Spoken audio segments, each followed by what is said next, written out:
This episode is sponsored by Transcend, a veteran-owned and operated performance optimization company that I introduced recently as a sponsor on this show. Well, since then, I have actually been using my products and I've had incredible success.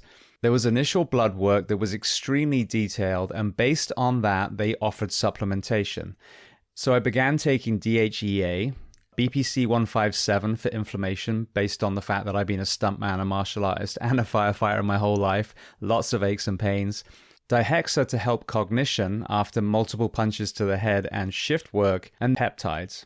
4 months later, they did a detailed blood work again, and I was actually able to taper off 2 of the peptides because my body had responded so well to just one of them that it was optimized at that point. So I cannot speak highly enough of the immense range of supplementation that they offer, whether it's male health, female health, peptides to boost your own testosterone, which I would argue is needed by a lot of the fire service, or whether it's exogenous testosterone needed, especially after TBIs or advanced age. Now, as I mentioned before, the other side of this company is an altruistic arm called the Transcend Foundation, which is putting veterans and first responders through some of their protocols free of charge. Now, Transcend are also offering you, the audience, 10% off their protocols. And you can find that on jamesgearing.com under the Products tab. And if you want to hear more about Transcend and their story, listen to episode 808 with the founder, Ernie Colling, or go to transcendcompany.com. Welcome to the Behind the Shield podcast. As always, my name's James Gearing, and this week it is my absolute honor to welcome on the show physician and author, Dr. Todd Otten. Now, in this conversation, we discuss a host of topics, from his journey into the medical profession, the training our physicians receive, the unknown story behind the woefully long residency program, the obesity epidemic, mental health in our medical professionals, his book, Ripple of Change, and so much more. Now, before we get to this incredible conversation, as I say every week, please just take a moment. Go to whichever app you listen to this on, subscribe to the show, leave feedback, and leave a rating. Every single 5-star rating truly does elevate this podcast, therefore making it easier for others to find. And this is a free library of well over 1,100 episodes now. So all I ask in return is that you help share these incredible men and women's stories so I can get them to every single person on planet Earth who needs to hear them. So with that being said, I introduce to you Dr. Todd Otten. Enjoy.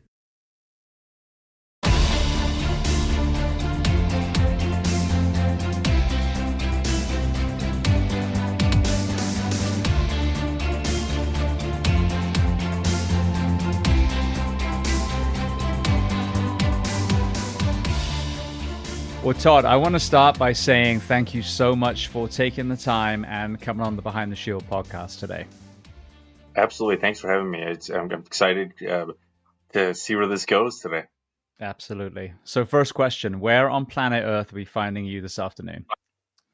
Great question. This is not my normal backdrop, if you will. Currently, I'm in Natick, Massachusetts, literally sitting outside of the office of Amy Schraub and Scott Pressler, who are two of the core producers of the documentary Suck It Up Buttercup. And Scott has a vintage camera museum, if you will, that is strewn about outside the office. So that's where I'm at currently. Beautiful. Well, I would love to start at the very beginning of your story. So tell me where you were born and tell me a little bit about your family dynamic, what your parents did, how many siblings. Oh, wow. So I was born in Lafayette, Indiana. My dad was at Purdue University actually getting his PhD in chemistry. And I was born, and within, I want to say, a month or two, we moved from there to southeastern Michigan, just south of Detroit. One of 4 siblings. I'm the oldest. 2 wonderful sisters and a wonderful brother, all of whom are accomplished in their own right. You know, most of the family dynamic was, pretty good. I would say pretty supportive for all intents and purposes. I think some of it was probably a sign of the times, maybe a little bit lacking in the mental health awareness and support. Um, and I was bullied pretty bad when I was in grade school. And I think there was a handful of things that led into that. We don't need to get into the specifics per se, but I think the lack of attunement that existed and lack of mental health resources back then really propelled me to where I'm at today. And it took a long time to figure that out, James. I mean, it wasn't until within the last year that I realized I was basically running from one accomplishment to the next accomplishment to the next accomplishment to the next accomplishment. Um, in part not wanting to address those traumas that had occurred from years gone by. And in retrospect, it surely was a big part of why I wanted to go into healthcare, wanting to help others and so on and so forth. But yeah, hopefully that answers the question. I didn't deep detour too much there. Yeah, well, firstly, you mentioned that your dad was studying. What did he ended up? What did both of your parents end up doing as a profession? Yeah, sure. So my dad was a research chemist for the chemical company BASF, which his parent is in Germany. He was there for essentially his whole career, retired from there.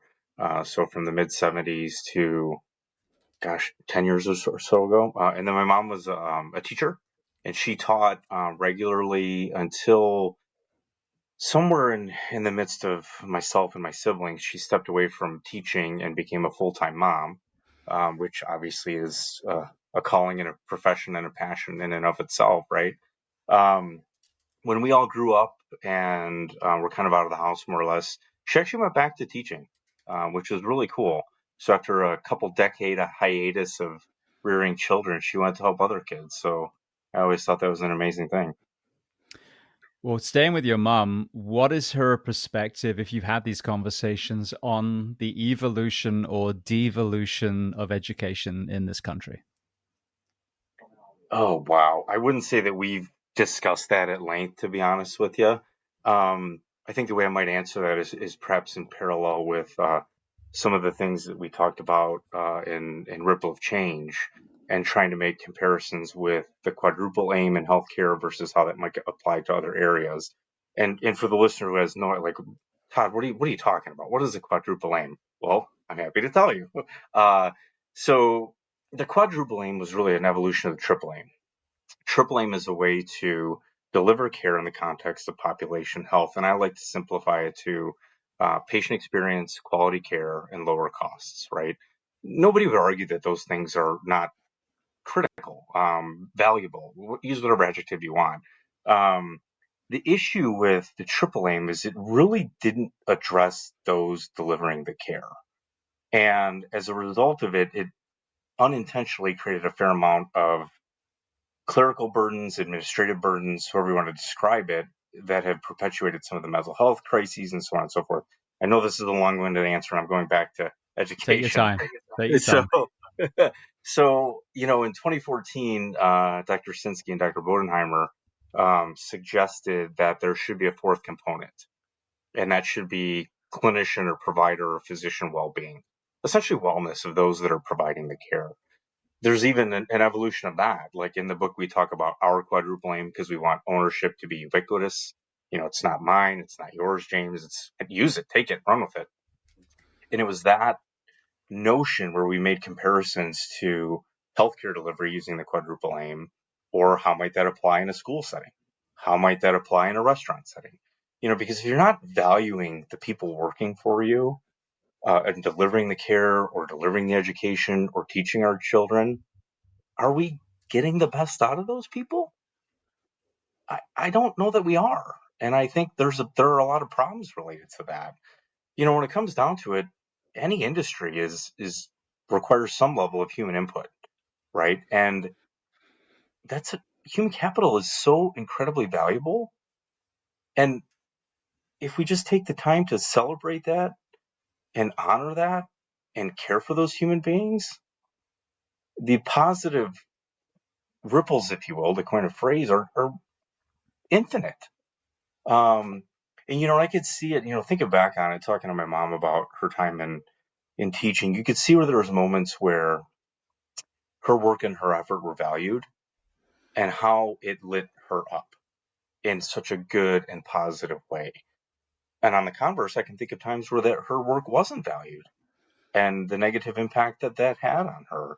Um, and I don't have a ton of friends that are in the teaching space, but I do have a buddy that was a professor at a university, and I'm not going to name names or say universities or point fingers or that kind of thing, but some of the political stuff and the bureaucracy and the lack of respect that occurred for him while he was there, it was deplorable. And ultimately he left, and the guy's freaking brilliant. And like, is that what you want? Like treat your people like crap and then they leave and like, this is nuts. I'm out of here. So yeah, I mean, that was kind of a circuitous answer, which is, I suppose, what happens when you talk to a family physician.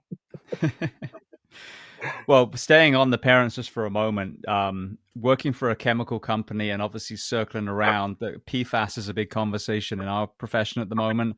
And, with the film Dark Waters shows the corrupt element of hiding the damage that chemical was doing. And now it's literally poisoned all but the entire world has this chemical in the body now. Did you ever have any conversations with your father as far as that industry and some of the downstream ill effects that we're seeing from some of these products? To be perfectly honest with you, no. For probably a couple reasons. One, my dad was more on the surfactant side of things. Um, and so I wouldn't say that that was where his specialty was. And as time has gone by, my father has gotten more involved in political discussions. And for those of us who are trying to get bipartisan agreement towards things, I tend to steer clear or sidestep some of these conversations. And so, yeah, we never really talked about it. I will give you some fun stories though, if you want, of my time living with a father who's a chemist. I distinctly recall him bringing home dry ice more than once. And so you can imagine having some, dry ice and throw it in some water, and all of a sudden you got this smoke and these cool things. I believe some magnesium came home more than once, which, if you add water to a magnesium fire, it's quite interesting. And he had some amazing story of his from his youth of making a vat of rocket fuel and inadvertently lighting it on fire in the backyard and essentially having a cauldron of rocket fuel going up into the sky. Um, but he also, I always had an interest in science too. And so as a young kid, when you do these science experiments, we made soap at home, which is a relatively simple process, but he walked me through it, and that was my science project. And I have a lot of fond memories of things of that nature. So, in terms of PFAS, yeah, I wouldn't say that I'm a PFAS expert, and nor have I had a conversation with my father on it. Yes, is it an issue? But I think it speaks to a certain extent, one of the central themes, of some of the work that I'm doing, where it should be people over profits and not the converse. And unfortunately, in many industries, it's profits over people, and we sacrifice all kinds of things for that, and it's sad. It's really sad. You mentioned about the bullying. When you were young, what was it that you were being made fun of, or was it just simply a purely predatory thing? Oh gosh, probably the answer is all of it. Everything, all of it, whatever. I don't know that there were certain things that were the target. I think part of the thing that was consistent is the way I responded. And I would push back, and they would get that response, they would evoke that emotion, and so then they would push harder. And it became this sort of vicious cycle of things. And it's interesting how much of it I actually repressed, and don't remember. I mean, I can, even through going through trauma informed therapy and coaching and stuff, I only remember certain things and certain events. And but I'll say this. I mean, one of the most painful memories I had is, um and I probably should give a trigger warning here, at least for the audience a little bit. People listening to this show already know better, I promise you. All right, fair enough. Okay, you never know, and I'm like, oh Lord, I start to say stuff, and then I'm like, maybe I shouldn't have said that. Maybe I should also give the disclaimer that I was in the U.S. Navy, so occasionally expletives comes flying out of my mouth. Um, Also, you can do that just to let you know. So Fair enough. this is Um, a profane yet safe space. I love it, love it. So yeah, so I mean, one of the most painful memories I had, or at least historically most painful memories, was, imagine being a 12-year-old little boy and being at school, and I don't even know what led up to that, but standing in the bathroom, looking at the mirror, deciding whether to kill myself or not. That, I mean, it took a lot of work to unwind that memory, um, or at least be at peace with it a little bit. But bullying is pervasive. It's pervasive in the school systems. It's pervasive in coaching. It's pervasive in healthcare. It's pervasive in medical training. I go to kids' sporting events, and the way some of these parents are acting over a grade school or high school game, it's like, what are we doing? Like, you were shouting obscenities at a 16 or 17-year-old ref who, I mean, that's a form of bullying. And for what? So you win a game that you're not going to remember the result of in 5 years from now? I mean, it's sick. It's sick. And yeah. So I mean, I've endured bullying in many periods of my life. That being the most painful. But even medical education, there's forms of bullying and intergenerational trauma that exist that, they need to change. We can't always be sacrificing for the non-human elements, particularly profit, if you will. But yeah, that was a tough memory. I mean, my goodness, I couldn't even think about it without crying for the longest time. You know. Well, this is an important conversation. I just saw, I don't know the backstory, but there's a social media account that came across my feed that is the parent of a 10-year-old boy who took his own life. And this is the issue is, the book that I wrote, it literally hits on generational trauma. But if we're not identifying some of these compounding elements that lead to our children feeling that they are capable of doing that thing. And I've had a 17-year old high school student, Emma Benoit, on the show, who shot herself and she survived her attempt. And now she's this beautiful, voice of mental health, especially in the younger ages. But you take a step back, like you said, the professional sports or, the school sports, and then look at politically the bullying there. And it's just this Hmm. pervasive nastiness. And the answer is the opposite. The school shootings that we have, all these things come from this lack of community and this unaddressed trauma that some people stay kind of in that victim state and some people shift into the predator state. And I've asked a lot of people in the mental health field about political figures, about CEOs of cigarette companies and drug companies who literally have killed millions of people on this planet and still sleep safely at night. There's that unaddressed trauma there that really has created a sociopath in this very, very powerful position. And one would probably argue there's a similar kind of mental state in the CEOs of some of the people that we're going to be talking about today.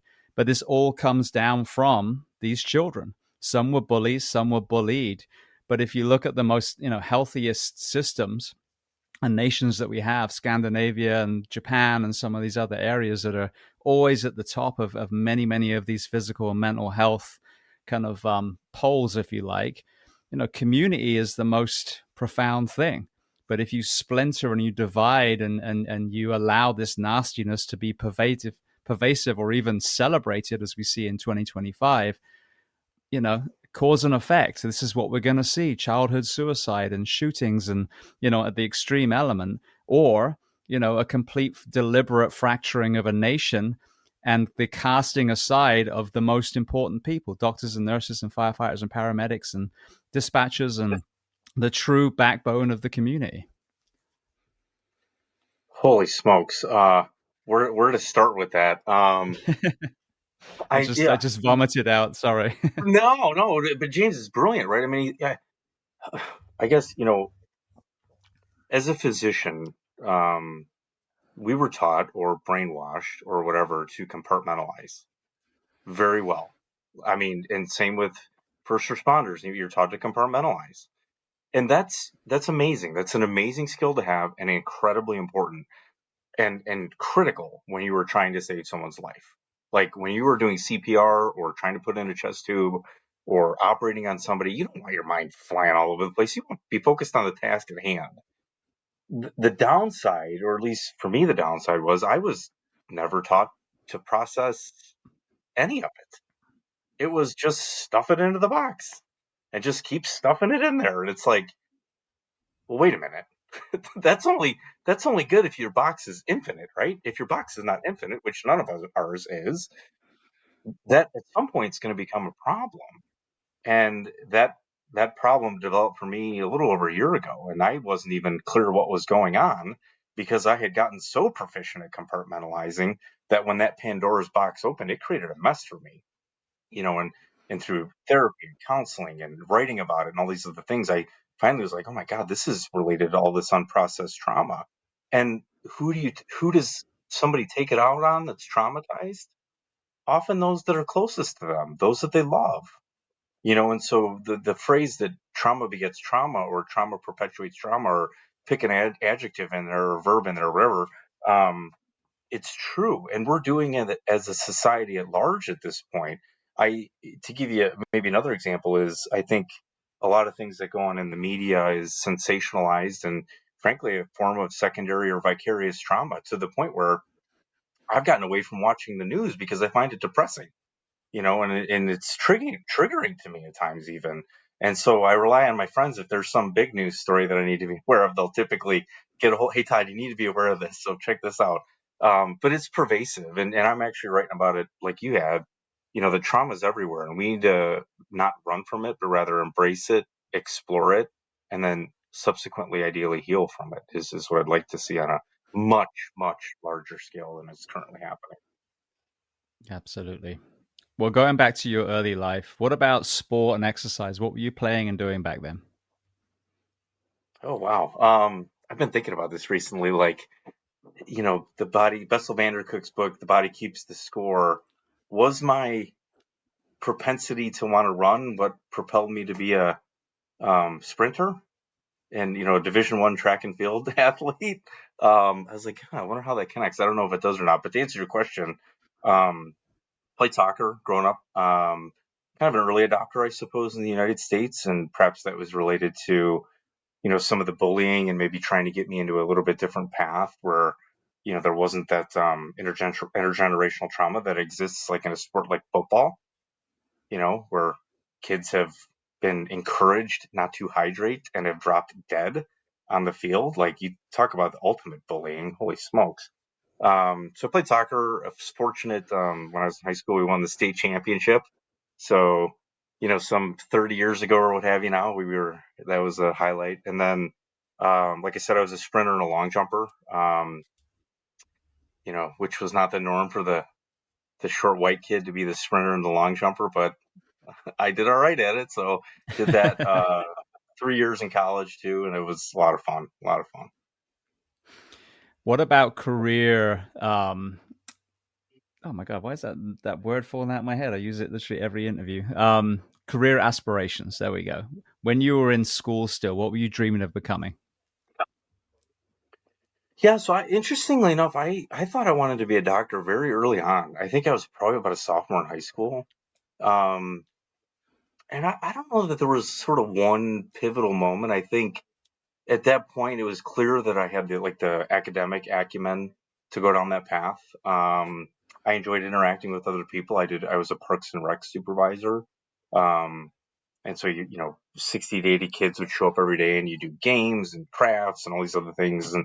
And I liked interacting with other people. And I was always enjoyed science and, always wanted a challenge. And, so I guess it all added up to, well, let's pick one of the hardest things to get into and one of the hardest things to excel at. And I guess that's what I went for. And, part of it, retrospect too, James, is, chasing external validation. When you feel like, you weren't heard as a child, and it wasn't my parents' fault. I mean, I think it was a sign of the times. But when you feel like you're not heard, you're always chasing that next dopamine hit of validation. I mean, like, if you look at my CV, it's just ridiculous. And a lot of the things that are on there were kind of meaningless to me, because I was always chasing the next dopamine high, if you will, that sensation that you've succeeded and someone else noticed it. Um, so yeah, but I love it. I mean, I love being a doctor. Most of my time as a physician was amazing. And I'm still doing a little bit of direct care currently. Um, I think the problem with medicine is the detractors that exist can be so devastating, and the landscape has become so difficult. And we talk about the emphasis on profit making, that it's really drawn, or how do I say this? It's well, I'll be repetitive, but it's detracted from the true calling.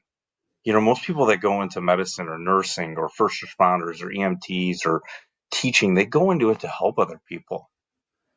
They don't go into it to become rich. Most medical students walk out with like north of $200,000 in debt. That's on top of whatever undergraduate debt they have.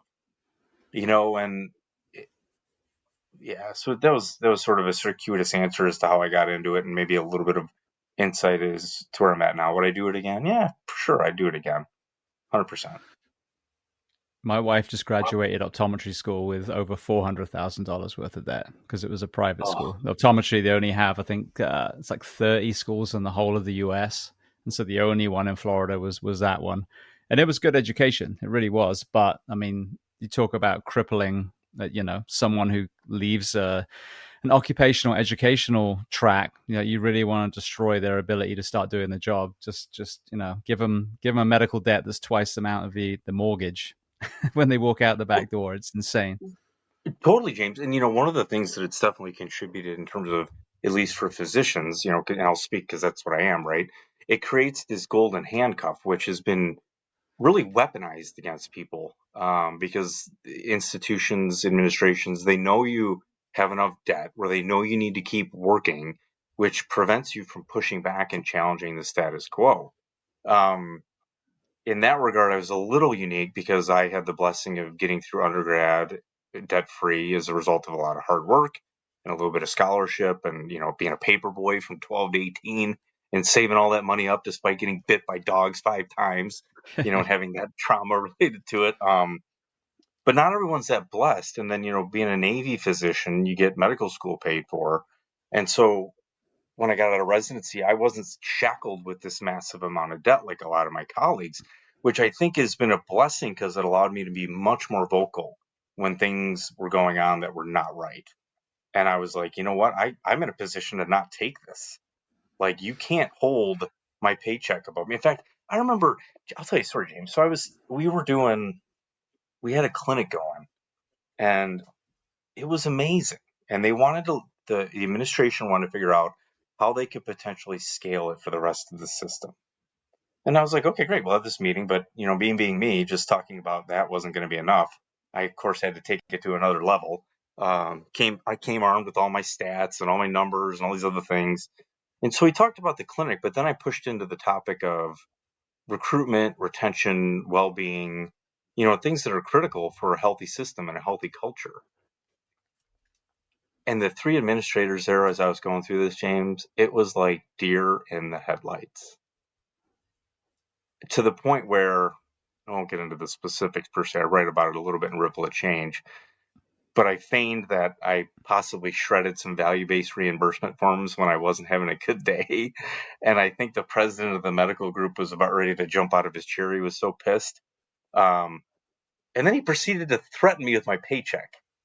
After I had told them, like, I didn't necessarily need income. I'm like, dude, you wouldn't even listen to anything I was just saying. You got pissed, and then you threaten a guy with his paycheck who literally just told you he didn't need the paycheck per se. Like, what the hell? And this is the kind of garbage that goes on all the time. And this was over me advocating for taking care of people. I wasn't looking for a raise. I wasn't even looking for anything for me. I was looking for my colleagues to stop being treated like shit. And that's the response I got. And it's like, wow. Fast forward a year later, it kind of imploded, and that's when I ultimately took a stand. But so we can talk about that. I can tell you the story of that story too if you want more stories. I've always got stories. Let's do it. Let's do it. All right. So fast forward about a year. I'd been very vocal about the things I was mentioning that really had nothing to do with me. I was really advocating for my colleagues who felt like they didn't have a voice. in part because of the golden handcuffs. They felt like if they spoke up, they could be, well, basically cast aside, might be the simplest way to put it. And there's all kinds of nefarious things that are going on in that regard. Um, so I came into a meeting at the time I was writing the book Ripple of Change, and my wife had got me a coffee cup, and on the coffee cup it said, "Be careful, or you will end up in my novel." And so I walked into this meeting and I set that on the table in front of me. And the VP's like, "Is Todd? Is that a warning?" And I said, "Well, I guess it depends on how this meeting goes." Because it was about logistics, and I had an idea where it was going. Ultimately, there was a decision that had been made to save money on rent regarding the clinic, and they were going to move this bustling clinic that was doing very well back to the town where I'd gotten burned out without telling me and with very little warning. And you talk about setting someone up to be re-traumatized on a daily basis. In retrospect, I was being put in a position where every day I went into work, I was going to have to relive some very painful memories. And I guess subconsciously, I wanted nothing to do with that. And so I went home and I told my wife what had happened. She started crying. I started crying. I said a lot of prayers. The next morning, James, I resigned. I had been there almost 13 years at that point. I had poured my heart and soul into that institution. I gave so much of myself, probably too much at times. But they crossed the line. And I was in a position to stand up for myself. And in Ripple of Change, I call that section the day the music died, because the clinic that I had worked in was magical. It really was magical, and they really, for the sake of saving a little bit of money, they really cast aside multiple people, and a beautiful thing. I'm going to have a shot in the dark, wild guess, and I'm using my experience in the first responder profession and what I've seen, this last 9+ years since I've been doing this podcast, 7 of which, the last 7, I'd stepped out of my profession because I realized to really speak freely, I needed to not wear a uniform anymore. The decisions that were being made to make changes, did they save money possibly short term, but actually would have a ripple effect of costing a lot more money long term? Oh, oh, you know it, my friend, and I actually dug into that a little bit. Um, Interestingly enough, I sent the email that I was resigning to like 20 administrators within the health system. When I made noise, I made a bit of noise at times, and so one of the administrators, who I'm actually still friends with to this day, she was just put in a bad spot in retrospect and was kind of the messenger. She came over very frustrated, upset that I had sent that email, and I'm like, look, like, I'm not a chess piece. Like, you can't just move me without telling me, and I'm just going to sit here and take it like everybody else. I think you should have known that leading into this. Um, and I told her, I said, this decision to save X amount of dollars on rent, I'm pretty sure I just cost you 4 to 5 times that amount of money next year as a result of that decision. Because when you lose a highly productive physician like that, the negative financial impacts are massive. And that Mm-hmm. goes beyond just the amount of money to recruit another one. I mean, when you lose somebody who's seeing thousands of visits a year, you lose all that ancillary income, all those referrals. I mean, you're talking millions of dollars were attached to that decision, which far outstripped the amount of money they were going to save on rent. The other, I think, to me, even more powerful statistic related to that, James, we didn't have a lot of turnover in my office when I was there, and there's reasons for that. We had a good culture. We cared for one another. We looked out for one another. It was like a family at times. Um, as an example, my medical assistant was with me for 9 years. For a medical assistant to be with a primary care physician for nearly a decade is a testament to the culture that existed there, right? Um, so there were 15 people when that meeting happened that worked there. There were 3 nurse practitioners, 1 physician being me, and then 11 medical assistants. We had a nurse, office manager, receptionist, what have you. 4 months later, 9 of the 15 left the health system. They lost 2 nurse practitioners, 1 physician, and 6 other staff as a result of decision to save money on rent. And so you think about all the trickle down effects of that. Let's say it was a $500,000 decision. I bet all said and done, between $5 and $10 million of negative expenditures as a result of that. That's an educated guess. I can't give any hard data to that, but I mean, if I worked it on paper, I think that's where it would land. Well, that's what we're seeing in the fire service at the moment, fire/EMS, is, you've got these departments, and, basically our profession is circling the drain. It really is. If people are being completely honest, unless you're in an anomaly department that you have all these things already in place, a majority of the country is working 56-hour weeks. And as the generations have become more and more educated, young people are looking at that and going, well, that's not very good. And then they learn about the mandatory overtime. So now you're in 80, and then unlimited. Like, a friend of mine just worked 120 hours in a row, nonstop in a busy city that he probably was getting no or poor quality sleep every single one of those nights. And so, we're having less and less and less people in recruitment, and then the retention is getting worse and worse and worse. And the conversation is, well, we don't have enough people to hire another shift, which would give us a 42-hour work week, which in Florida now, this revolution has started. But I am by no means a mathematical genius. In fact, the reason that even though I wanted to be a doctor when I was young, I didn't, is because of mathematics. I just wasn't smart enough to navigate those hurdles. But when you look at the downstream cost of what happens when you overwork a profession, it far outweighs the money that would be needed to simply invest in enough doctors, nurses, paramedics, firefighters, corrections officers, dispatchers, whatever is needed to create an environment of health, to drive recruitment, to drive retention. And it blows me away that someone with the mathematical ability of an ape like myself can figure this shit out. But these financial gurus in these cities and counties and corporations can't see that proactive creates so much savings and value versus reactive. And it blows my mind.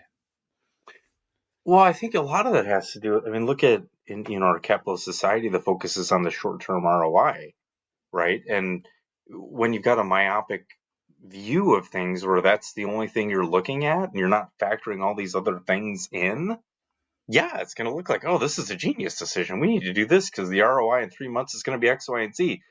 Well, that's all well and good until you realize you got 10 other problems you just created that are going to cost 30 times as much.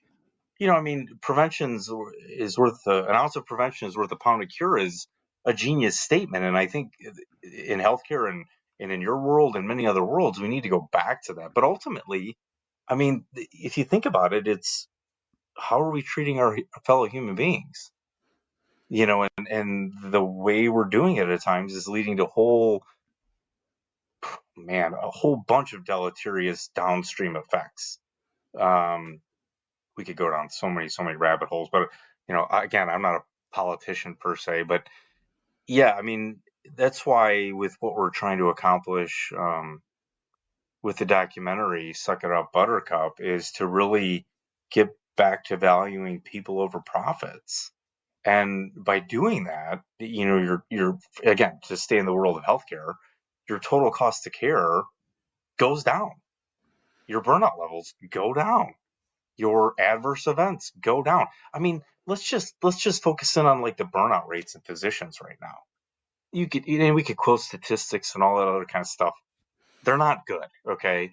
When you've got a 50-50 chance of the physician in front of you experiencing some level of burnout, do you think you're getting their best?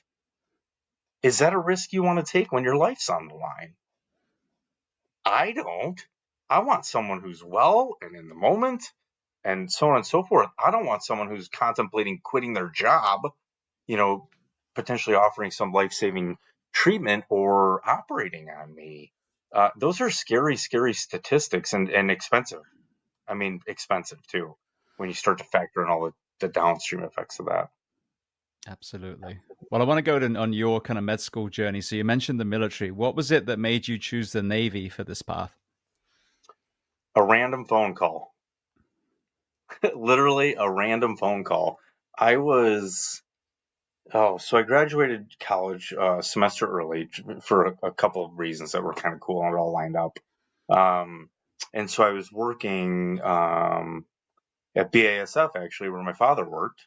Um, so probably some nepotism getting me in there as an intern and all those kinds of things. But I showed my value and they kept me on, and they actually hired me when I finished school. I was a biochemistry major, full well knowing that I was trying to get into medical school. But I already knew the job. I already knew how to do it. They wouldn't have to train me. It was kind of like a plug and play kind of thing. And so I was running a quality assurance lab for a vitamins department. I think I was on midnights when I got the call, so I was at home sleeping, and the old rotary phone rings at the house, and so I answer it, and fate had it. It was a Navy recruiter on the phone. I had no intention of going into the service at that point.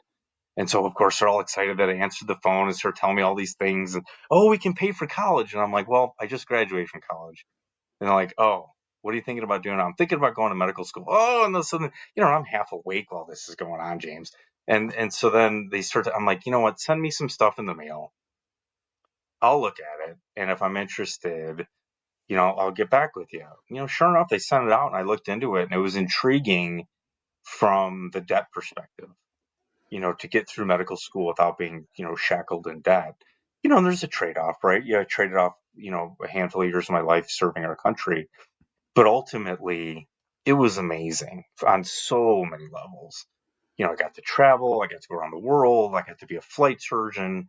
I mean, literally, as a flight surgeon, you kind of learn how to fly a plane, which was fun. It was being like a doctor in a fraternity at times, which was also had its level of fun. But ultimately, it pulled me to my true calling in medicine. When you get out of medical school, a lot of individuals, they go straight into residency and like, that's it, you're in that residency and you're kind of locked in. And for many people, there isn't a way out because of those financial handcuffs. For me, I had 4 to 5 years to sort of think about, okay, where do I want to be in medicine? What do I want to do? Like, what's my true calling? And it was primary care. Um, and, had I not been in the Navy, I don't think that would have happened. Had I not gotten that random phone call, would you and I be talking right now? I don't know that we would be. Um, it's all those little touch points that lead us down these amazing journeys. And, so to answer the question, it was never sort of my dream to be in the service.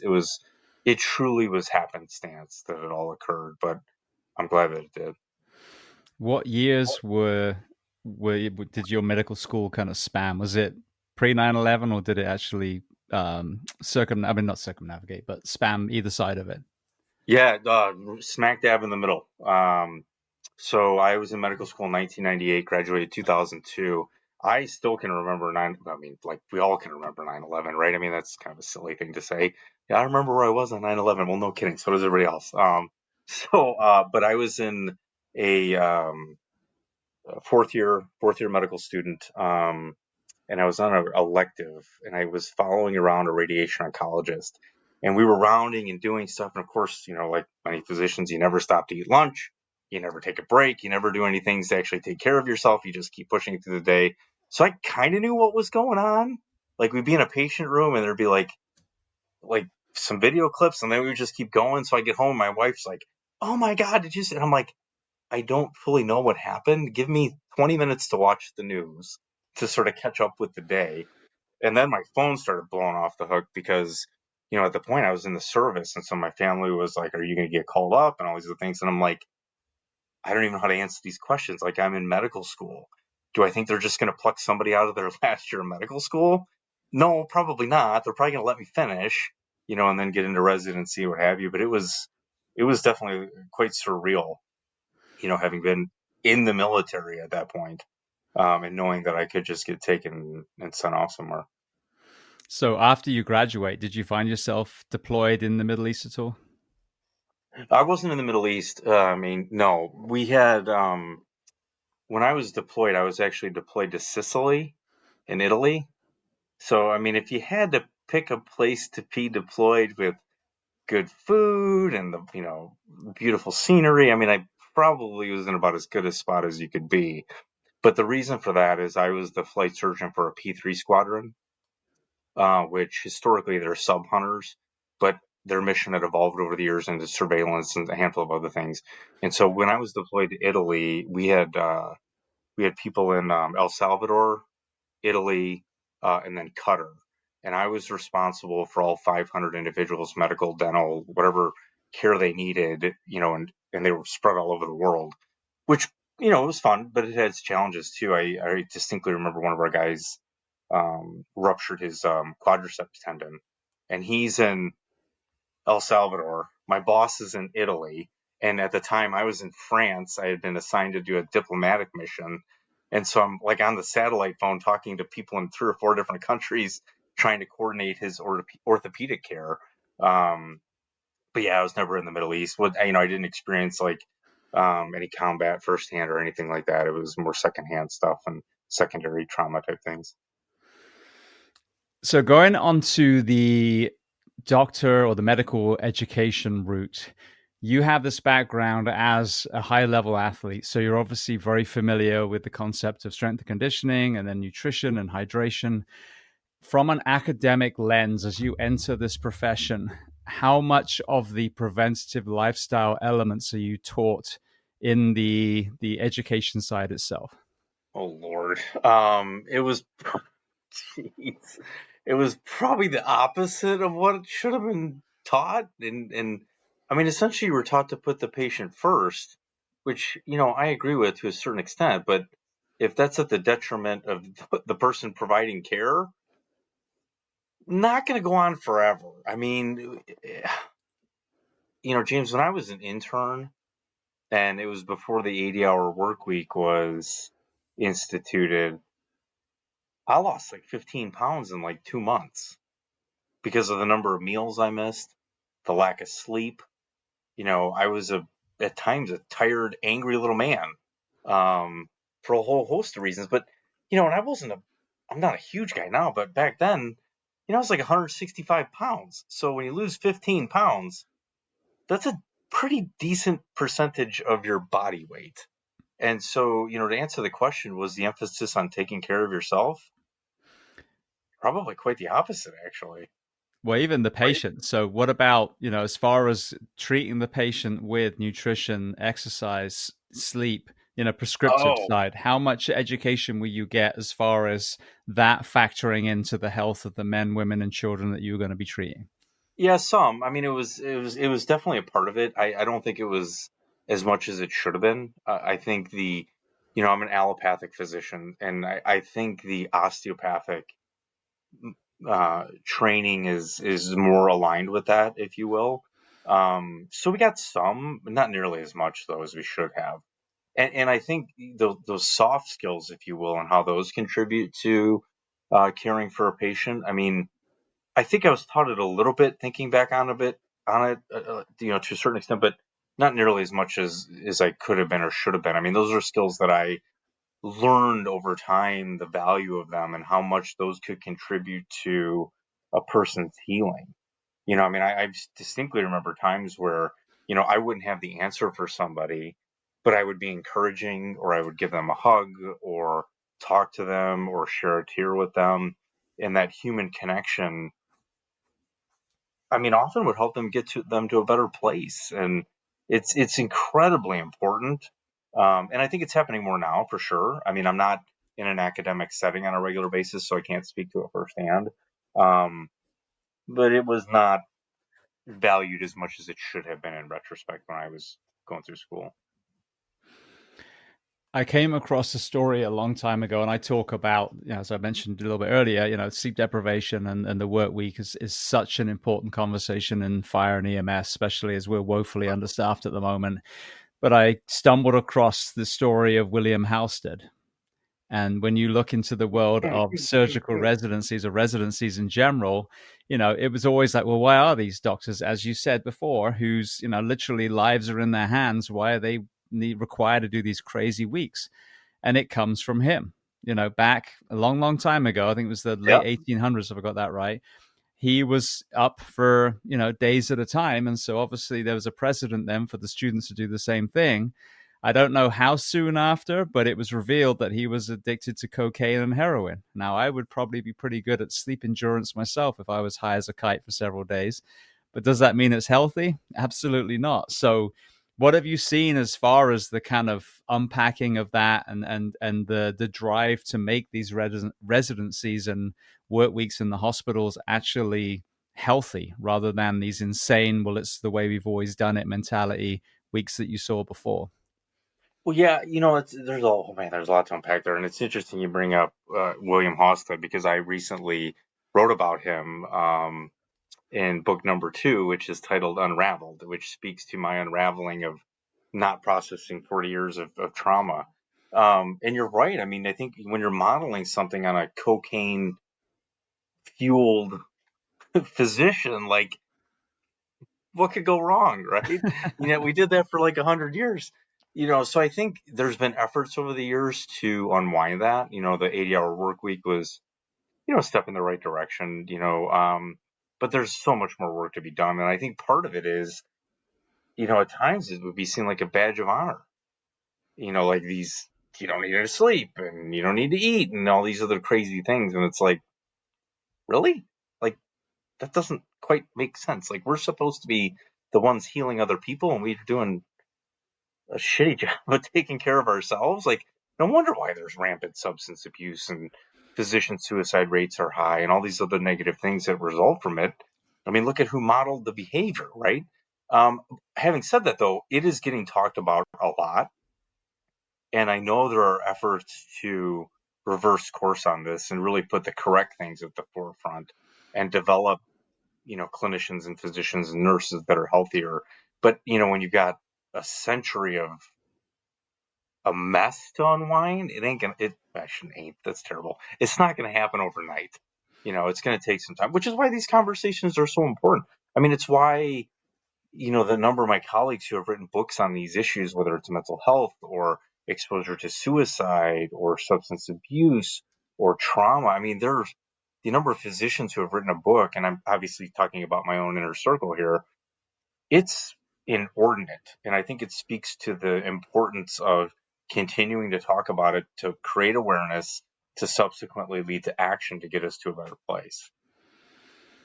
So as you came through this, and obviously you have this desire to serve and make the world a little better, walk me through the intersection between the healer themselves and now this corporate element, this money making element, that, as we've obviously kind of suggested earlier in this conversation, is partly at the root of why we're seeing the demise of healthcare at the moment.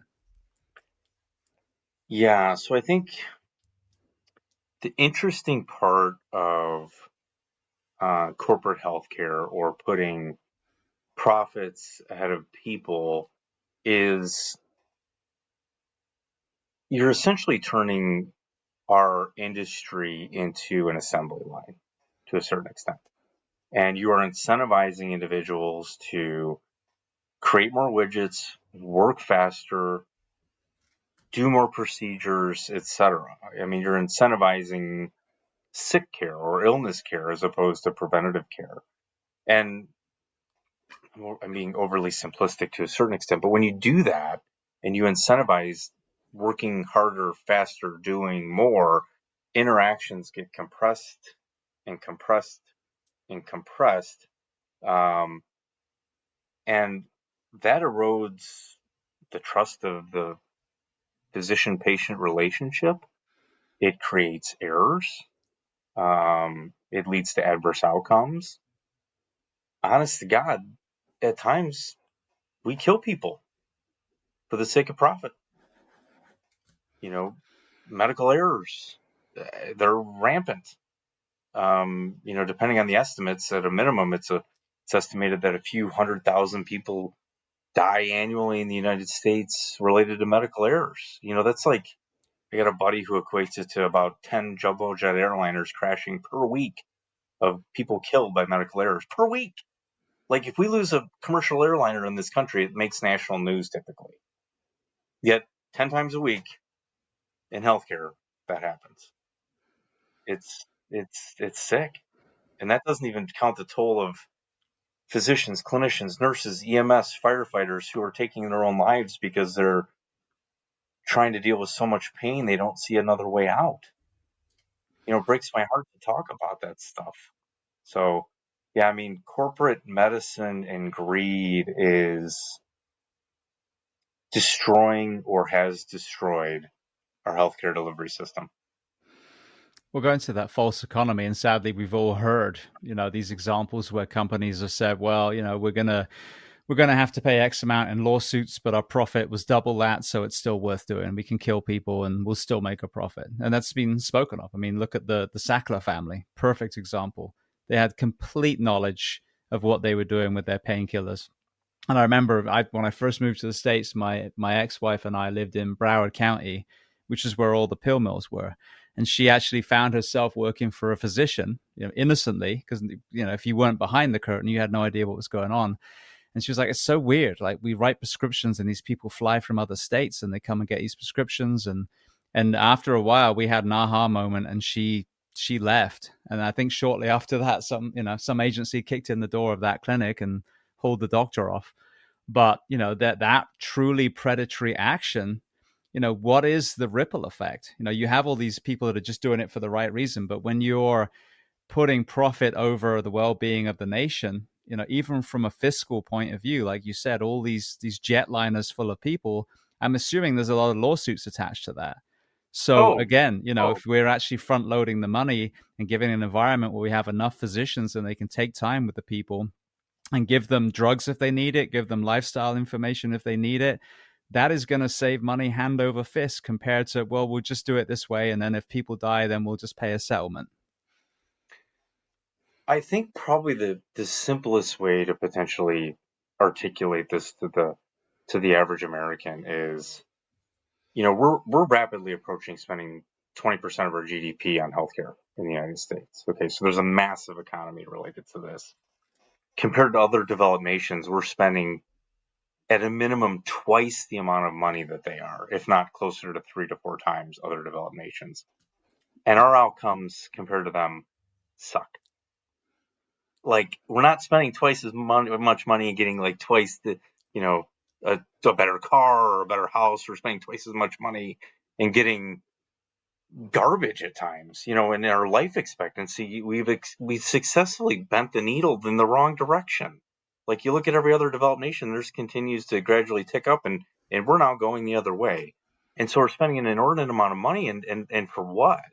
I think that's the simplest way to look at it. And it's all these downstream effects, whether it's deaths related to narcotics, overdose, lawsuits, medical errors. These expenditures just grow and grow and grow and grow, and we are all paying for it. Rest assured, we are all paying for this. People talk about, and I don't want to get into the weeds too much on insurance because I don't think that's necessarily where we want to take this. So I've got insurance, so I'm good. Are you? Are you good? How much of a premium are you paying? What's your deductible? Like, if you really start to look into it, are you okay with 20% of your paycheck going to healthcare? Are you? I'm not, and not at all. So, sorry, I got on a soapbox there a little bit. Sometimes it's hard not to. Yeah, no, I welcome soapboxes here. It's interesting. Obviously, when you've worn a lot of hats, lived in different countries, you just get this different perspective on things. And I grew up with the NHS, and I was kind of pseudo rural. And so we had this amazing, with two doctors my whole life. We had this elderly doctor who retired, and then this next doctor was our physician the whole time, took care of all the generations of Gearings and Tonkuses. And, for example, I've said this on here a few times, my grandparents actually paid for Bupa, which is the private insurance that you could get at the time. And as they got older and older, the premiums got so immense that they were basically forced to not have it anymore. Just when they finally were maybe able to start using it for some things, they were priced out. And my grandfather at 99 years old got cancer, and he was so healthy physiologically that it went through him like it would a younger person. And I watched on the NHS him get the most incredible care, from doctor's home visits, hospice care set up in his home. After he passed away, they visit my grandmother for literally another couple of weeks. It was amazing. Absolutely. And that was on the NHS. But what breaks my heart is I would argue that is the best healthcare system on the planet when it's done properly at its core. We are going to take care of the elderly, the infirm, what that does is then if it's a tax-based system, in theory, it forces you then to make the country healthy. And we were a very healthy country, I would argue, for a long time. However, when I've gone home recently, I watch my British men and women getting fatter and fatter and sicker, and obesity is getting worse and worse. And you couple that with the privatization of the NHS, they've ripped it apart. And so this is what breaks my heart: is the American model has been forced onto other countries, and the people of those countries don't realize the damage that's happening.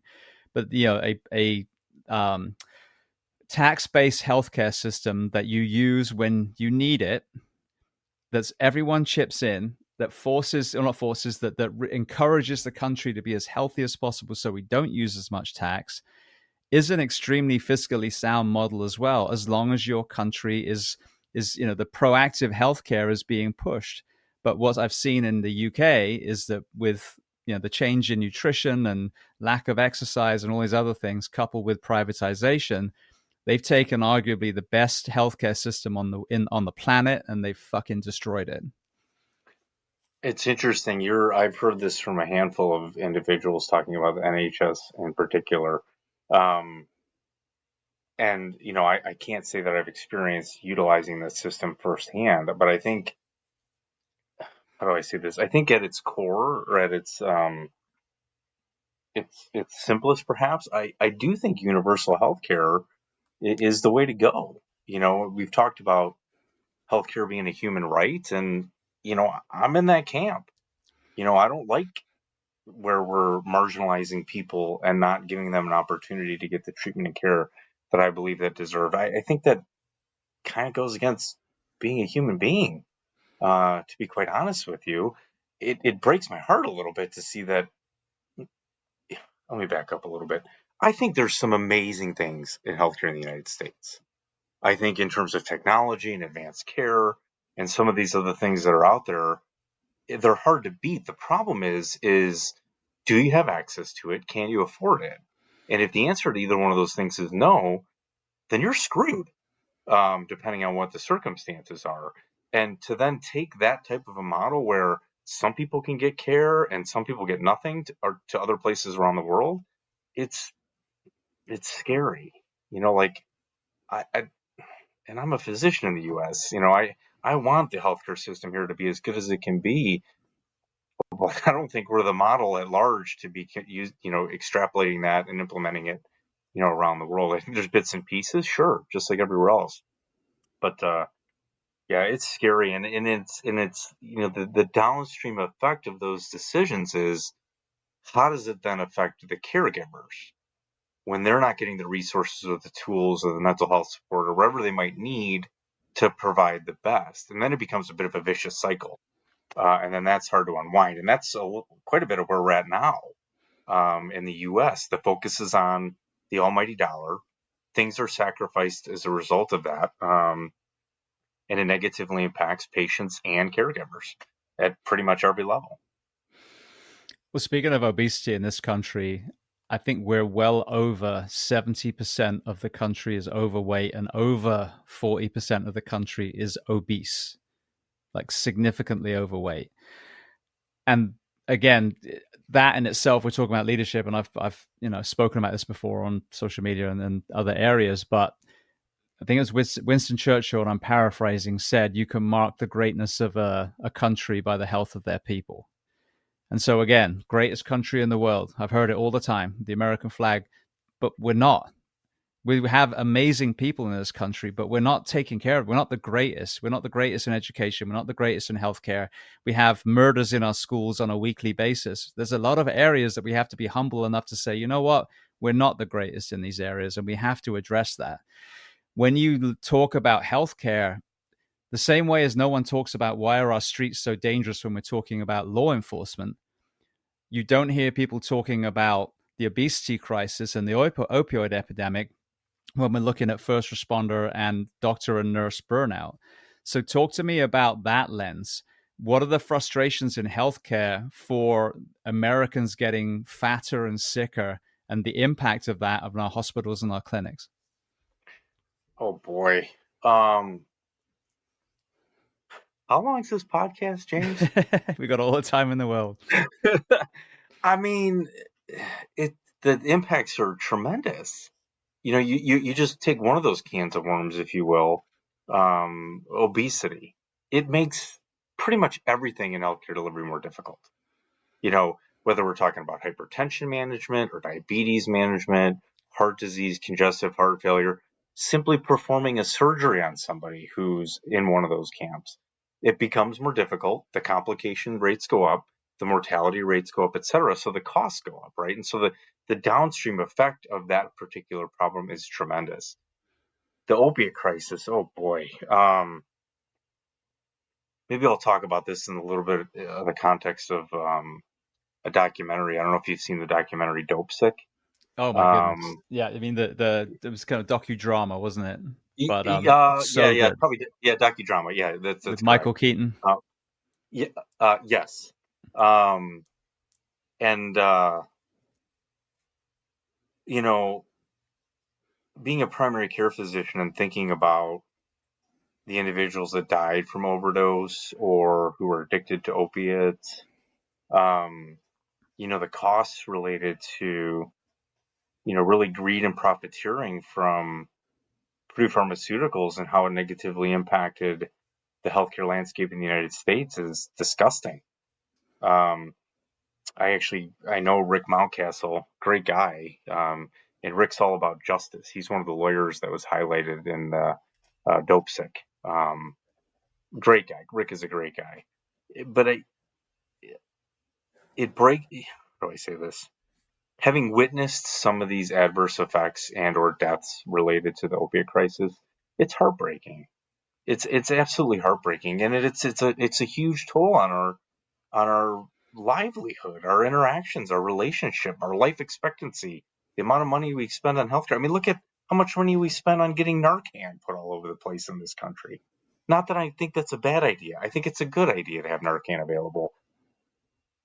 But why the hell do we have to have Narcan available? Mm-hmm. Again, reactive again. Totally. Like, let's go further upstream and deal with some of this stuff. I distinctly remember when the pain scale came out, like is the fifth vital sign. I was like, don't get me started on this. I was like, what? What the hell are we doing? This person is telling me they're a 10 out of 10, sitting there smiling. Like, they're not in a 10 out of 10 pain. I used to have to describe to people like a 10 out of 10 is like, I just cut your leg off. I'm pouring salt and alcohol in it and lighting it on fire. That is a 10. Is it the part that's attached or the nub? Because those two are different stimulus. Touche. It was like, oh my God. And it just created this mountain of extra work for us too. And again, it's at the expense of people because of profit and money and greed. And those tend to be common themes with a lot of these things where, what's the right thing to do versus what's going to make us money, and where's the balance in there, and how do you manage that polarity, if you will? Well, this was what was so maddening during COVID. I would argue this is still the case to this day. The most censored voice is the one in the middle. Hands down, I've witnessed it. I've had my Instagram account shut down for simply just trying to push kindness, community, compassion, empathy. And what I mean by that is during COVID, no matter what your stance was on, let's just say vaccines, there was one truth. The healthier the human being, the better the outcome. If you choose not to have a vaccine, then you need the healthiest immune system to have the right response to the COVID virus. If you choose to have a vaccine, you need a healthy immune system to have the healthy response to the vaccine to create the immunity for the virus. But that was heresy. Absolute heresy, supposedly, that you dare suggest that obesity and pre-existing medical conditions had anything to do with a COVID death. And this is the thing that just, angers me so much. Opioids, over 100,000 Americans die every year from the opioid crisis. We're at the millions with all the kind of related elements of obesity. So when COVID hit and there was that ticker on CNN and Fox News and, whatever their World War I trench version of this pandemic was, But the moment that we were done with it, they were like, all right, well, let's just move on now. We don't want to talk about it. We don't want to reflect and learn lessons. We don't want to pretend it never happened, and let's go. Meanwhile, Americans are getting fatter and sicker. So every year, 1 million plus Americans are dying. Where is that news coverage? So this is what's so disgusting. Is this is Republican and this is Democrat. For the last few decades, we've got sicker and sicker and sicker, and COVID, showed this country just how sick we are, because healthy countries like the Scandinavia, they did not have even close to the amount of per capita deaths than we had. And yet we come out the other end and people still turn their head to the most obvious thing, which is we are a very sick nation and we have to do something about it. And that in turn is killing our doctors, nurses, paramedics, EMTs, etc. I don't disagree with you. I'm actually probably so much aligned with you that I'm borderline speechless at this point. But I think it speaks to, where's the energy? Where's the focus? How are people communicating with one another? And if we're just arguing about everything in two camps, like, how do we get to that middle ground where actually, as you say, the truth probably is? James, I'm probably more with you in terms of like political, and I think the answers are in the middle, and that's managing those polarities. We could even talk about the polarity of politics. Not that I want to talk about that because that is not my forte at all. Unless we're talking like sports or maybe crypto or medicine, I'm probably not the expert on it. But I think, it's about balance. And we need to do a better job at large in this country about finding the balance. And I think if we can do that, it will allow us to push further upstream to make better decisions so that we do have a healthier um, population at large. But we're not there. I mean, we are not there, and we are very far from there in many places. And I just think about how many people are marginalized and not even included in the discussions. That's a completely different topic. Um, yeah, we got a long ways to go, but I think I don't want to just be Debbie Downer either, though, James. I think we're getting to a point, particularly within the healthcare space, where the level of frustration, not only from clinicians and physicians, but also patients, it's at a boiling point. And if we are intelligent about how we use that energy and that collective frustration and turn it into collaboration and opportunity and ways forward, I think that's where the magic is with this. Um, and to talk about, the documentary Suck It Up Buttercup a little bit, I mean, ultimately, that's where we want to go with this. There's a couple, I could say, evergreen calls to action. One of it's unlearning learned helplessness, which, you know, that feeling like, well, I'm only one person. What can I do? Well, you can do something. I often talk about like time, talent, and treasure. You know, do you have the time to contribute to something that's creating positive change? Do you have the talent to do it? Like you do in this podcast. Clearly, you have the talent for trying to facilitate positive change. Do you have the treasure? Skip a latte in the morning. Donate $5 to your favorite nonprofit that's trying to do something positive. Everyone can contribute to making a difference. But I think to do it at a bigger scale, we've got to get out of our siloed approach. I mean, healthcare delivery in and of itself is pretty siloed, and we don't necessarily need to get into that rabbit hole. But I think at times the efforts to make positive change are also siloed, and that's problematic in and of itself. Like we need scale. We need to be pushing way further upstream on this curve, if you will, to facilitate the changes that you're talking about. And to do that, you need numbers and you need collaboration. We need legislative change related to this. There's a lot of entities that are very happy with how things are going and making a lot of money. Um, I'll stop short there. No, but I mean, I think this is it. The whole point of this is obviously we got to have these conversations about what's broken. But like you said, then the next breath needs to be, well, then what can we do about it? And this is what's amazing about the documentary and the book that you've written. So let's just kind of underline the issues in your profession specifically, and then we'll go to King for a Day, what needs to change. So what are you seeing as far as recruitment, retention, burnout, etc., in the physician space through your eyes? Oh Lord, um, it's kind of a mess, depending on where you're at. I mean, I think there's pockets of amazing things. Like the group I work for has an amazing culture, emergency care specialists in Michigan. Um, you know, they value their people, and the turnover is minimal, but that's not the norm. I think that's very much an outlier. I think in many instances, it's what's the ROI, and it's all these deleterious effects that result from that are impacting clinicians, physicians' mental health. But I think the burnout and the mental health issues and the suicides and the substance abuse they're emblematic of a much bigger problem. Um, Wendy Dean writes about moral injury, that feeling that you want to do the right thing for somebody. And I'm paraphrasing big time here. I need to just memorize this at one point. But that's not me. And so I'll probably keep doing what I'm doing. Anyways, that you want to do the right thing for somebody, but there's all these obstacles in your way of trying to achieve that. And then you have this ethical dilemma of like, well, I know this is the right thing, but I can't do it because of all these things. And that's emblematic of a sick system that has its priorities in the wrong places. And Wendy writes about physicians being canaries in the coal mine. You took a canary down in the coal mine so that if oxygen was deprived, the canary drops dead and everybody needs to leave. Well, physicians are dropping dead at a rate of one per day on average in the United States of America.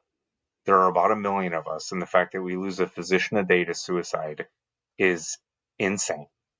And that number really hasn't slowed down to my knowledge and speaks to the level of dysfunction that's further upstream. So that was a long-winded answer to, what does burnout mean? What does mental well-being mean? All these issues are signs, warning signs of a system that in many instances is on the verge of collapsing. You think about medical deserts, you think about obstetrical deserts, you think about the number of rural hospitals getting shut down. You think about the number of primary care physicians walking away from their career at the prime. James, I quote unquote retired, if you will. I didn't really obviously retired. I'm doing all kinds of stuff now. But at 46 years old, I spent 4 years of undergrad, 4 years of medical school, 3 years of residency, 11 years in the prime of my life to dedicate it to becoming a physician. I can't tell you how many funerals, weddings, birthdays, etc. I missed because I wanted to be a doctor. And to give that all up because you're so fed up, it's hard to even imagine, it really is. You mentioned about the healthcare deserts, and I've had a few people on the show that have alluded to this. I think this is something that Americans don't realize. Talk to me about the infant mortality rate. One would think that it would be lowest in lesser developed countries, but where is America as far as healthy pregnancies and infant mortality in the range of all the developed nations?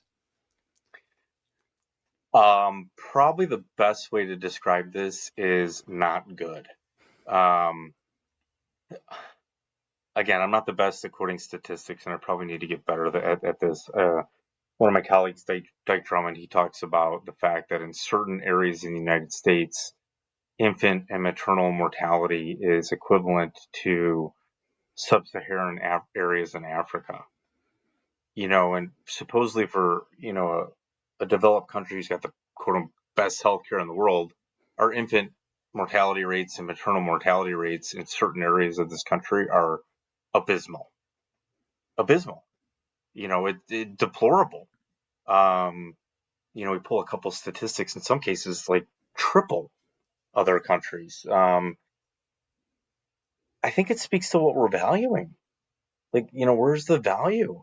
But think about it. If you're a black woman in an underserved area where there's no gynecologist or obstetrician or gynecologist for 3 or 4 hours, and you have a complication, you're screwed. And it's disgusting that that's what we're doing. Yeah, we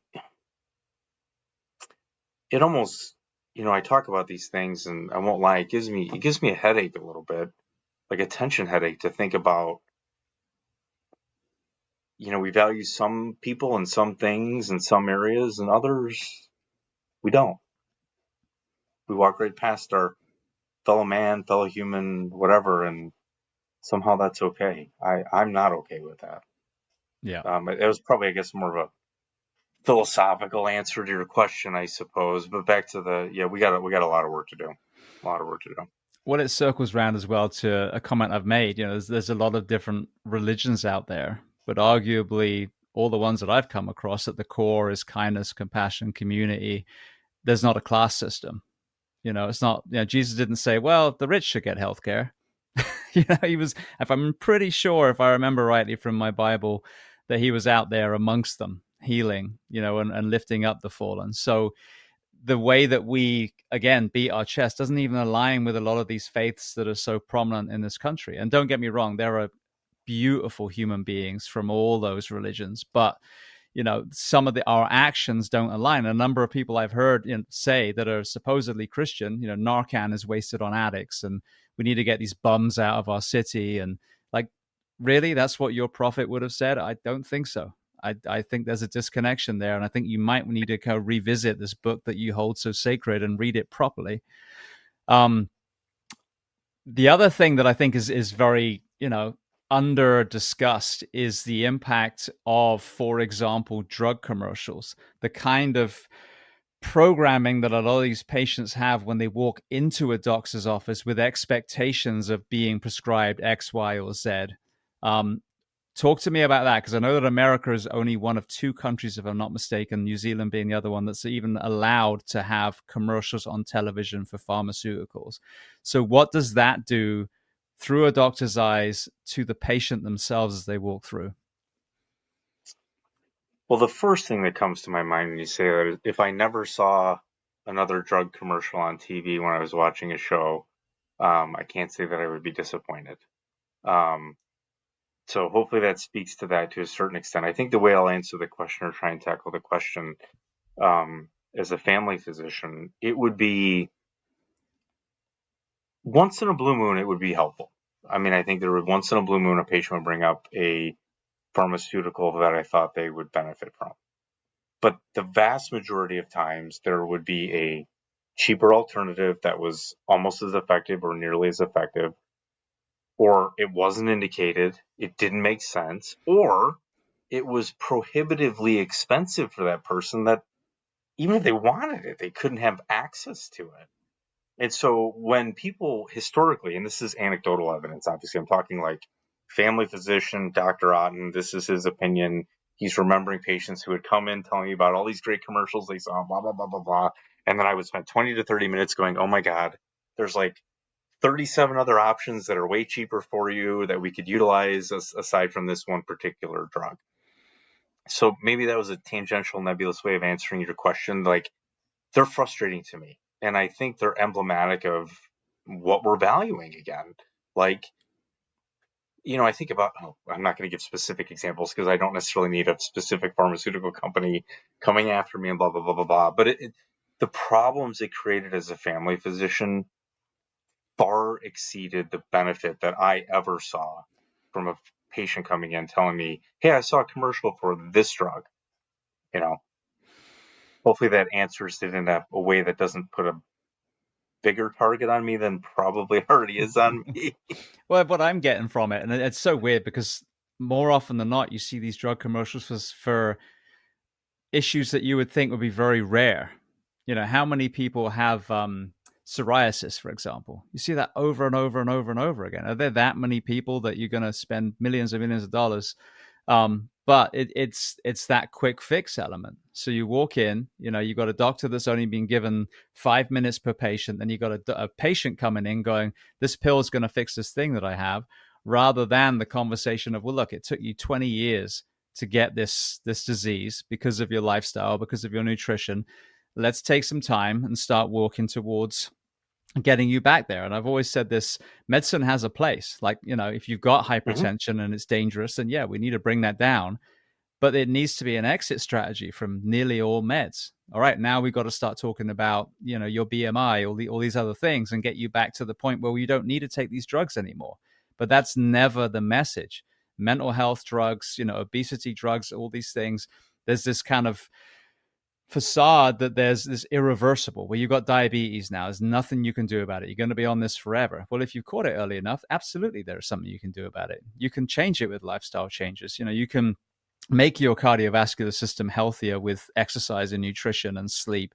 But I feel like the average person is so brainwashed that they just need that pill and it's a quick fix, and it goes against the lifestyle changes that are needed to actually reverse most of the diseases that people are suffering with.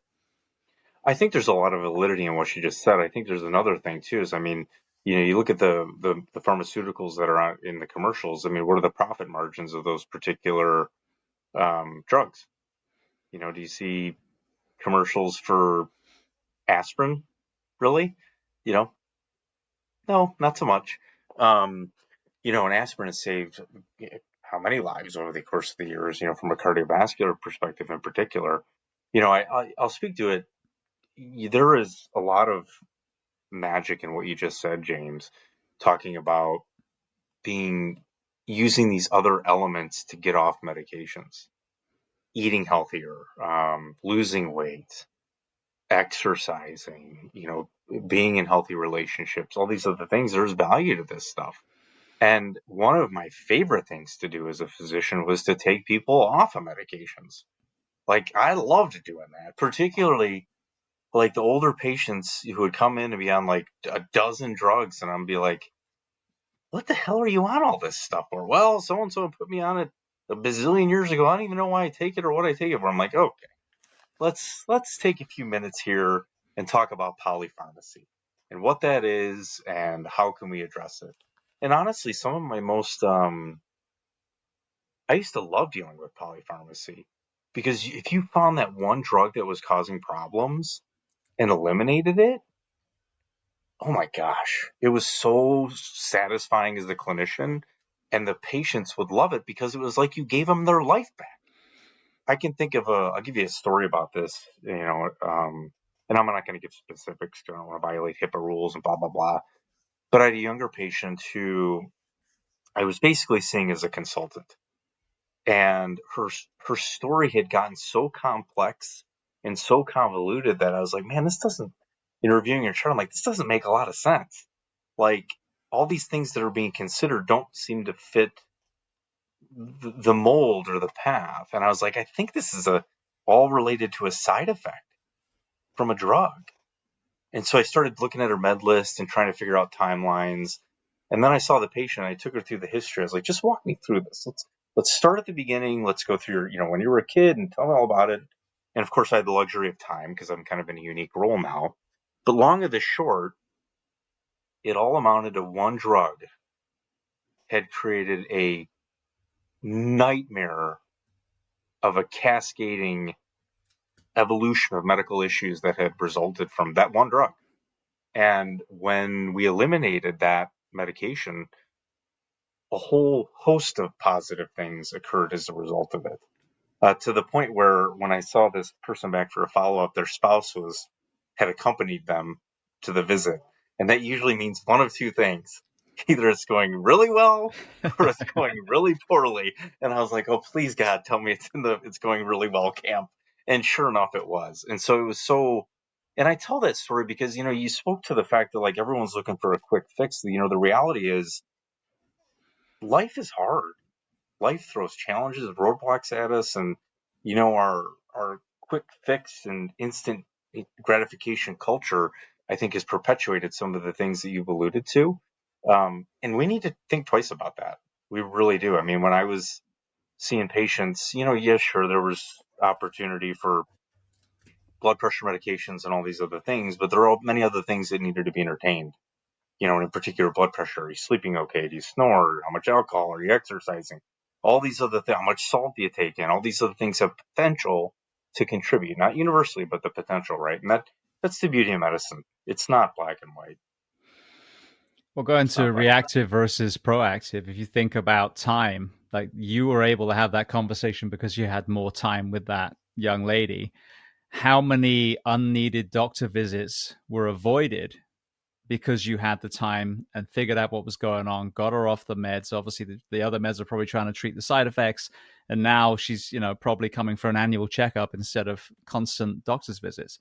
So Oh, again, totally. taking that, oh, we've only got 5 minutes with each patient. Well, what if you didn't?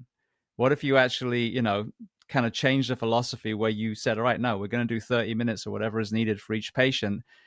It'd be interesting to see as you extrapolate out that extra time that was able so that a doctor can truly critically think, how much time would that save long term? Oh my goodness. Like,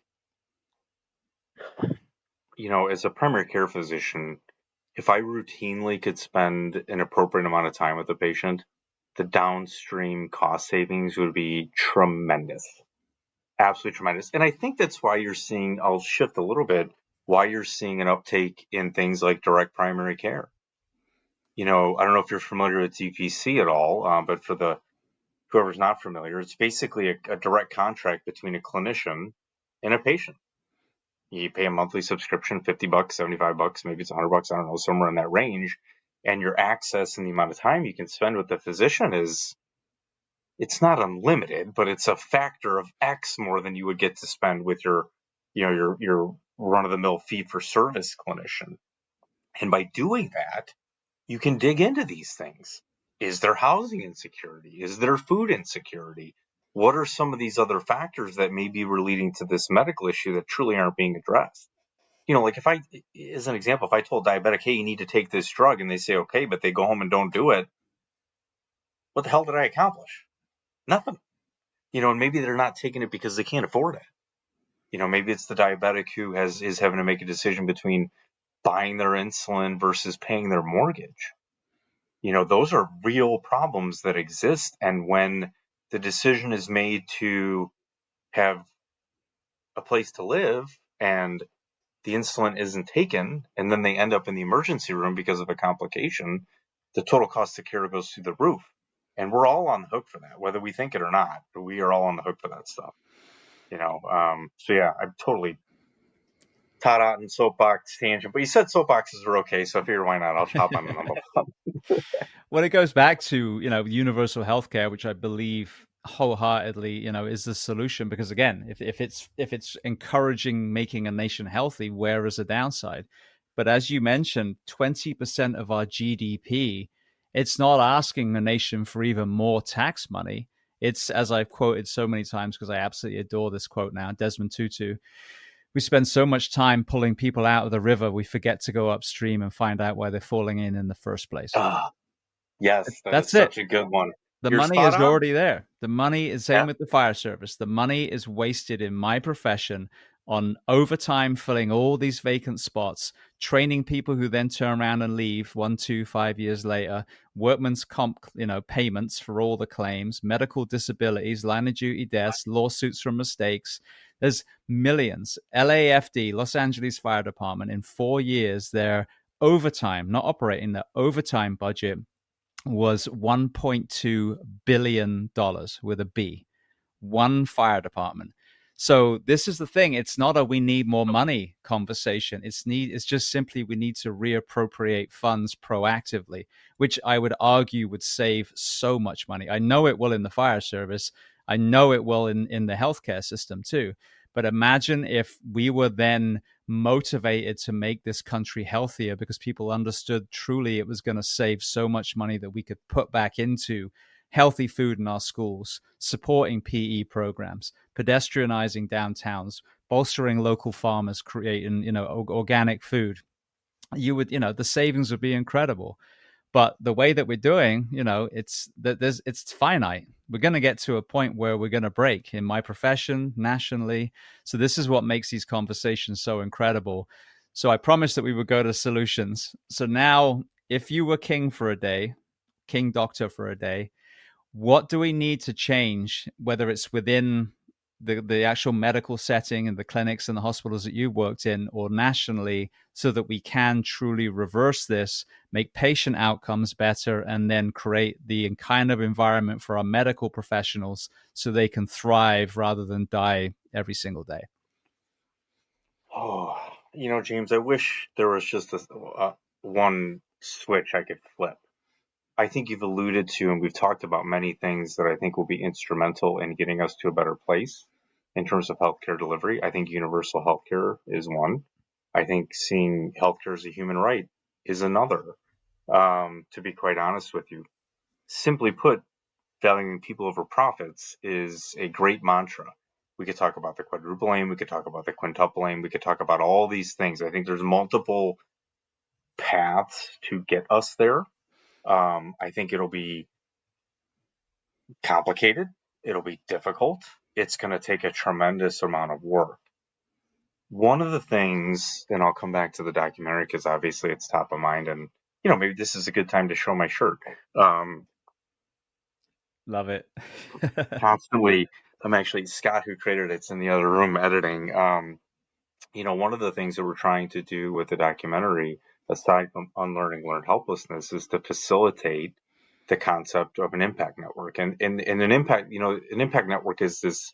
Think of all these disparate groups that are doing amazing things, but they're not necessarily collaborating or interconnected and working together. It's happening. It's beginning in healthcare. They're out there. If we can accelerate that, not only with clinicians, but also getting the patient voice involved, I think truly that's going to be where the magic is, to get further upstream in the river where the problems are occurring, as we discussed. But we're not there. We got a ways to go. Definitely got a ways to go. It's almost, when you think about it, it's such a wicked problem that I get why people just say, you know what, I'm just going to do my job and get through my day. But the problem with that is, if everybody does that, it'll never get any better.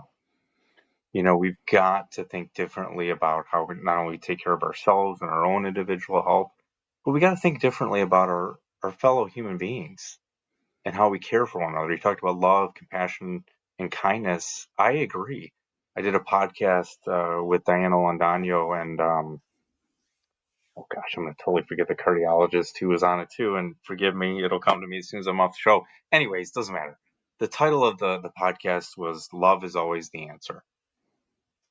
And, if you think about it, it kind of is. If you attack things from an angle of love, most people do okay. Absolutely. It's funny. I just saw a quote today. Actually, what I'm saying, just saw a quote. It was in your book, Ripple of Change. Steve Jobs. The people who believe they can change the world are the people who will change the world. Have I got that right? That was in your book, wasn't it?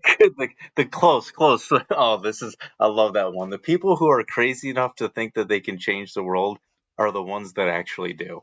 There we go. Something Much to more that effect. articulate. No. I mean, I love that. I love that quote. And, I got a buddy who, we published the book, and I would talk about what my aspirations were related to it. And clearly I was thinking like big picture, like down the road.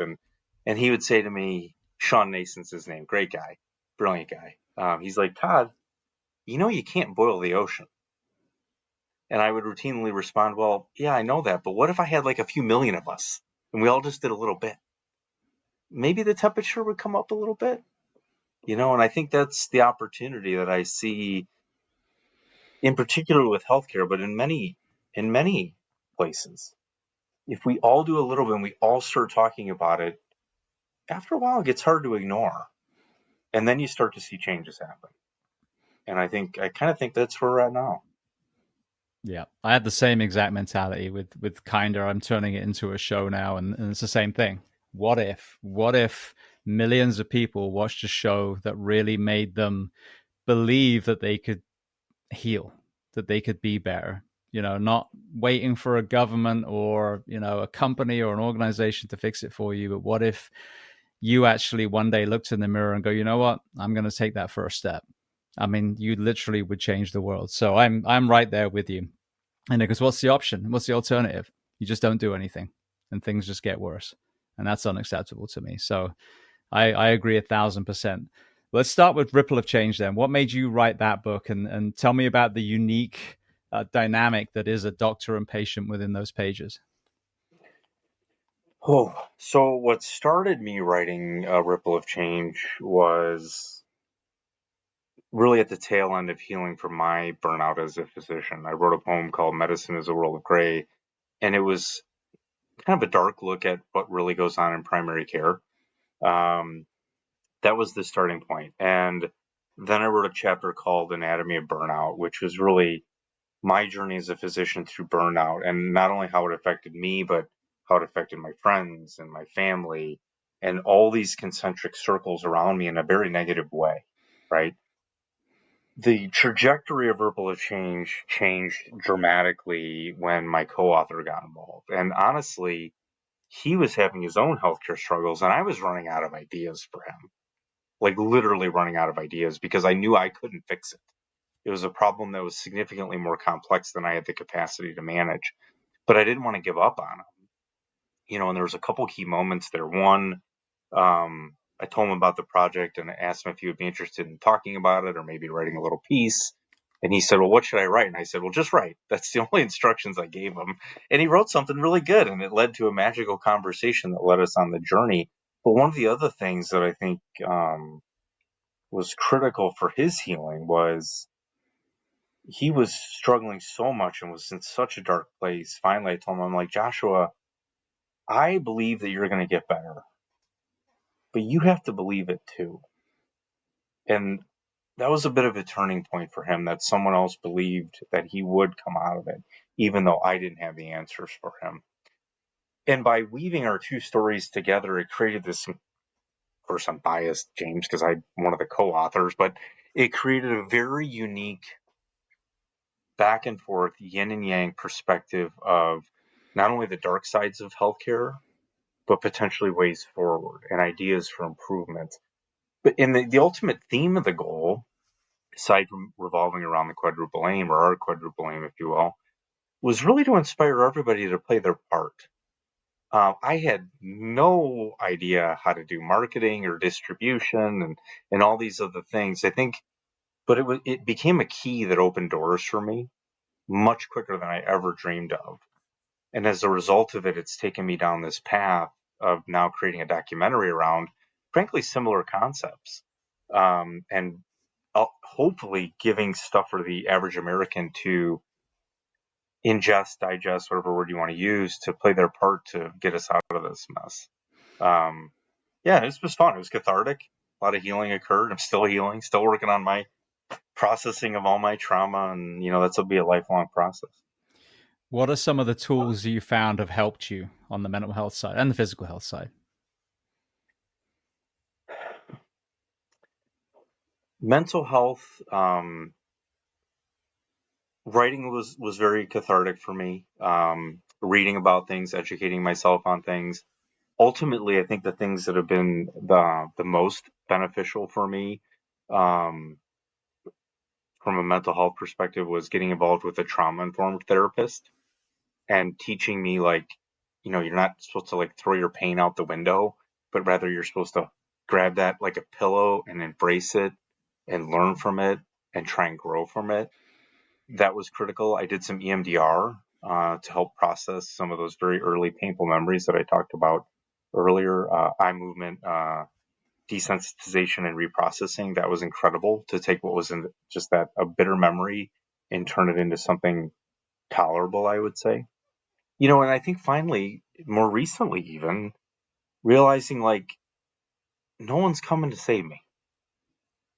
There isn't some one person that's riding in on a white horse saying, "Dr. Otten, I'm going to pull you out of all this trauma you've experienced and take you to nirvana." It's on you. And you have to have the courage to put one foot in front of the other, dig into those things and process them and learn from them. So for me, it was an amalgamation of lots of support, lots of amazing people, a lot of courage, facing fears that I hadn't faced in 30 years.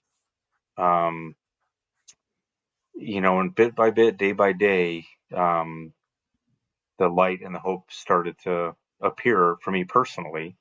Um, but I think there's an analogy here for what you're trying to do within the first responder EMS. You know, I'm saying the wrong word, fire, what's the word I'm looking for? Firefighter world. There you Yep, go. I'll go fire with that. service. Fire service. I feel like I'm screwing this up. Anyways, but it again, one foot at a time, one person at a time, one voice at a time. It all matters. So yeah, I mean, it was. I'm not gonna lie, James. At times, it's been a shit show. To be in a place that is so dark and you don't even know why is hard to describe. It is hard to describe. So the whole mantra from William Halstead of shoving everything into a box and never processing it is bullshit, in my opinion. You mentioned about, some of the traumas maybe even haven't been discovered yet. And I think that's the case with a lot of people. Where I'm seeing a lot of success with that is the psychedelics, ayahuasca, ibogaine, and then you've got ketamine, you've got MDMA. What is that conversation in the doctor/nurse world? Probably polarizing, if you will. Um, I can't say that I'm knowledgeable about it enough to sit here and say that I'm in this camp or this camp. I think the way I would talk about it is I'm intrigued enough and heard enough positive stories that I think there's something there. But I can't sit here and start spouting off statistics and all these other things. It's more anecdotal evidence. So I think it's worth exploring. I've heard multiple stories of people really having some benefits, but like everything else in life, I mean, there's pros and cons to just about everything. And again, where's the balance? Where's the right answer for those modalities? Um, I'm not trying to dodge your question per se. I think there's something there. I'm just not an expert on it. So hopefully that helps. Yeah, I think that the way of looking at it is just acknowledging that those are tools in the toolbox too. Because I've always said it's also whether you want to do it or not. If it's something that you're just like, I don't even want to try that, well, it's not going to work then, because you've got to obviously be bought in, especially on the plant medicine side. You've got to trust the medicine, as they say.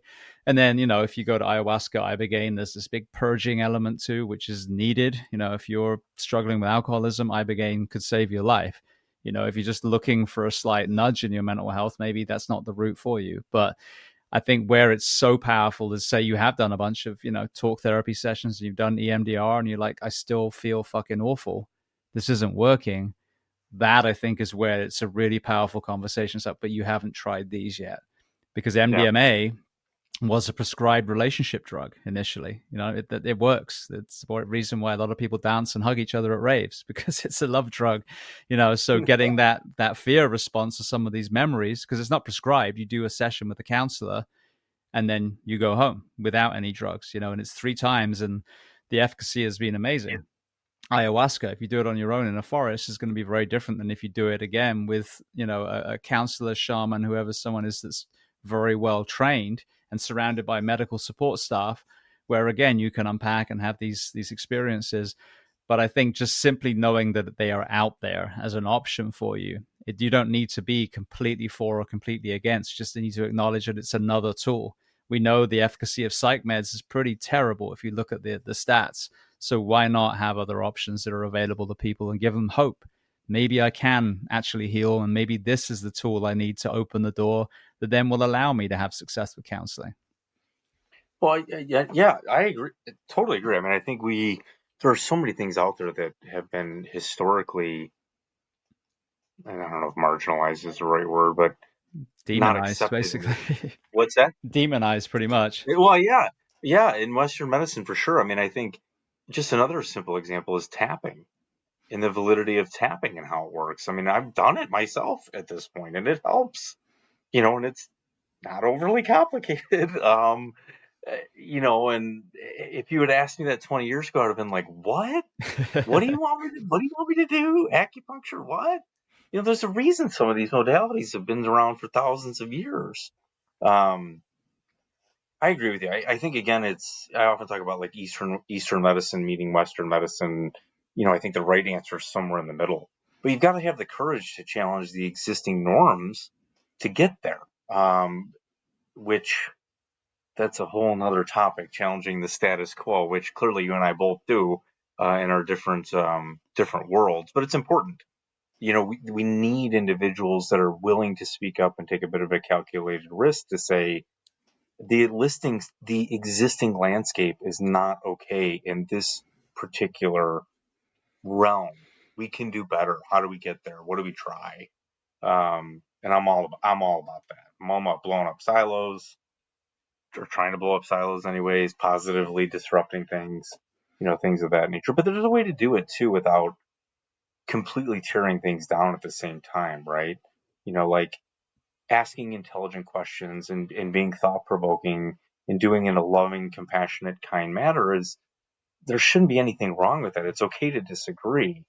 Screaming and yelling at people and, poking them in the eye or doing other things that are creating some sort of additional trauma or pain, maybe not so much. It's been interesting kind of unpacking the last 22 years since I entered the fire service, because obviously, for 14 years I was wearing the uniform, and, if you use the word courage, it's like, yeah, well, I made entry on fires and hung off the side of buildings on a rope and, did all the things. But then fast forward the last few years, I realized, I'm totally unimpressed by what firefighters do because I did it. And it wasn't superhero shit. It was something that took diligence and sacrifice. But certainly doesn't give you a Superman uniform, but that is far less impressive than moral courage.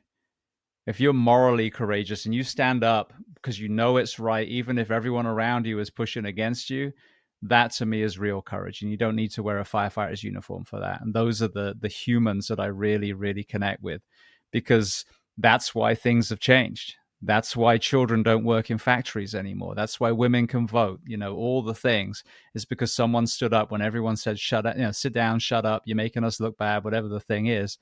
And they were the ones that were kicking in the doors.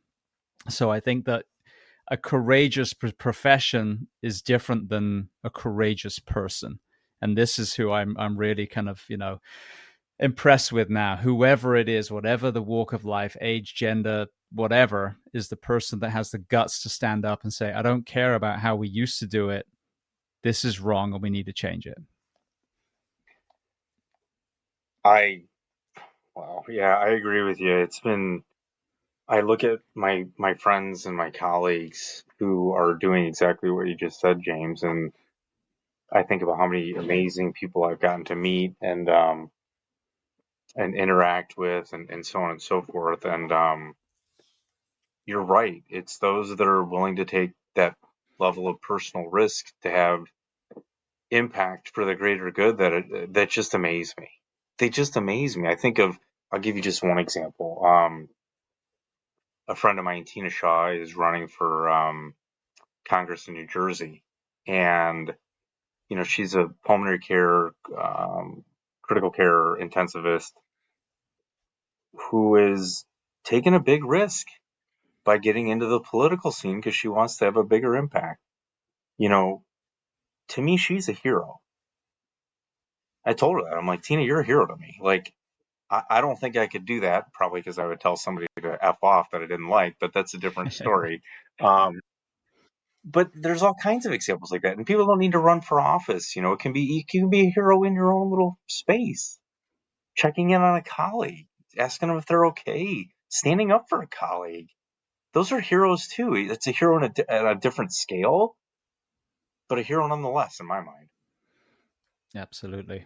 Well, I just want to make sure that we go over the documentary. So at what stage are you at now? And then tell people listening, what is going to be the kind of overlying through line of this documentary, Suck It Up, Buttercup?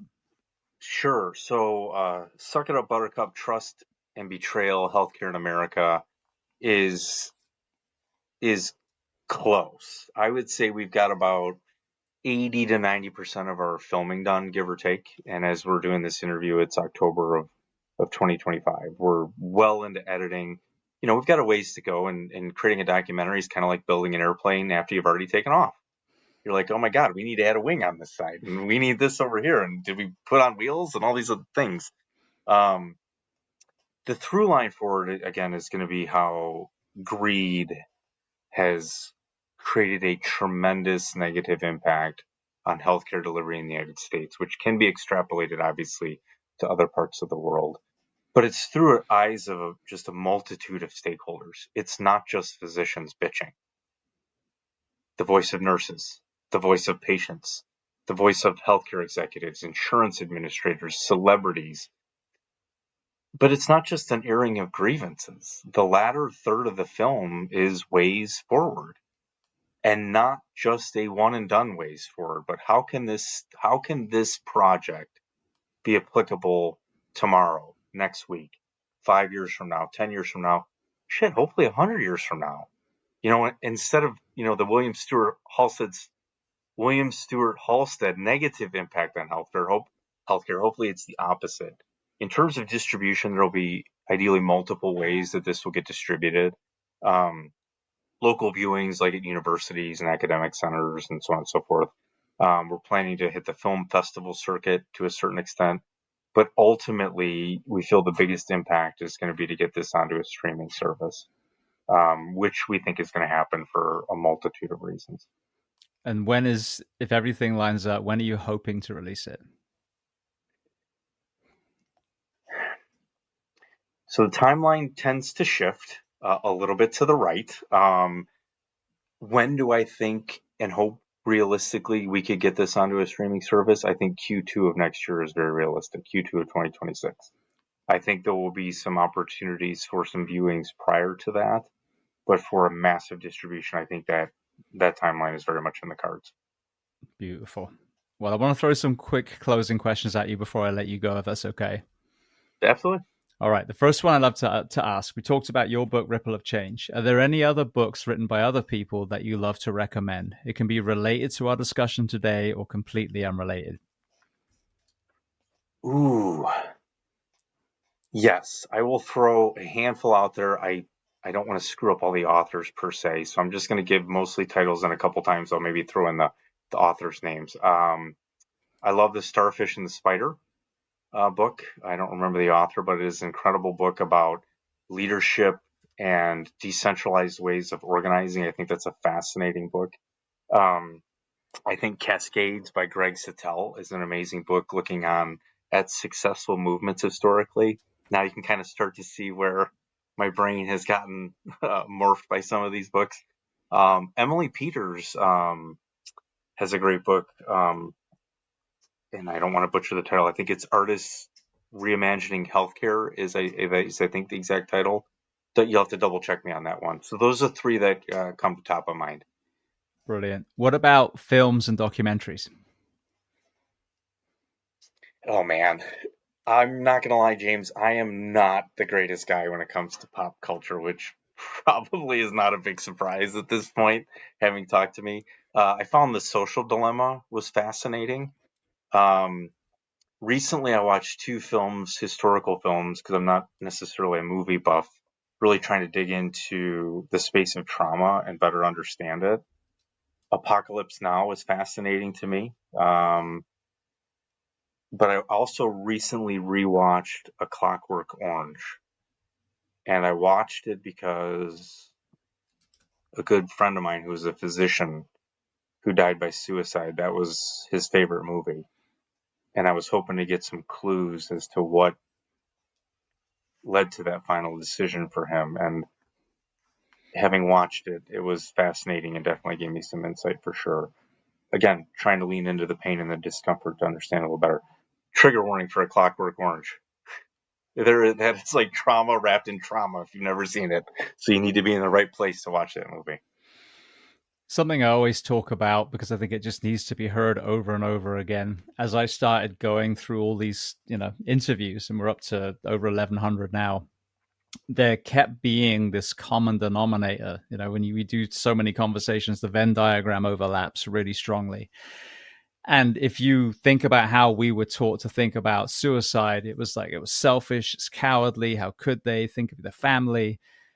But then you listen to the people that were there. Like I said, Emma Benoit, Kevin Hines, who jumped off the Golden Gate Bridge and survived. And then all these people have had that almost pulled that trigger, almost, jumped over and over and over again, aside from obviously wanting the pain to end, was I truly believe like I was a burden to my family or burden to my friends. I was the reason for their pain. And what I realized as you really unpack this perfect storm of contributing factors, from unaddressed childhood trauma to sleep deprivation to organizational betrayal to side effects of alcohol and meds and all the other things that compound, that the brain literally becomes miswired. So these men and women and children that we've lost, especially men and women, their reality, their voice in their mind is telling them, if you just remove yourself, your wife, your husband, your children will be happier. And from, the first responder professions, we've signed a blank check basically saying we will die for a complete stranger. Well, now this voice is telling you this. It really, at that moment, even though one would argue it's psychosis, at that moment, that becomes a courageous and selfless act because they Hmm. truly believe that they are making it better. And you do not hear that conversation. And so these people that are left behind, why, they're full of shame and guilt because they're like, I missed it. But if we can put that as a massive red flag front and center, if you are starting to have these thoughts that you're a burden, that is a sign to pick up the phone, because we all know that that's wrong. Unless you're Adolf Hitler or a few other people, that are truly going to be hugely detrimental to the world. Everyone else, you're going to be, missed so much by the people that actually love you. You just can't see it because there's miswiring. But if we can pull you from that proverbial ledge and get you some sleep and get you some counseling, that normal, that healthy mind is going to kick back in again. Which is why I think you hear, like Kevin, the moment that his foot left the bridge, immediately he snapped back to, I don't want to die. And he's already falling by that point. And you hear this with a lot of suicide survivors. So I think understanding that this is what these people that we lost were probably going through and thinking, it takes away the shame and the guilt on that person.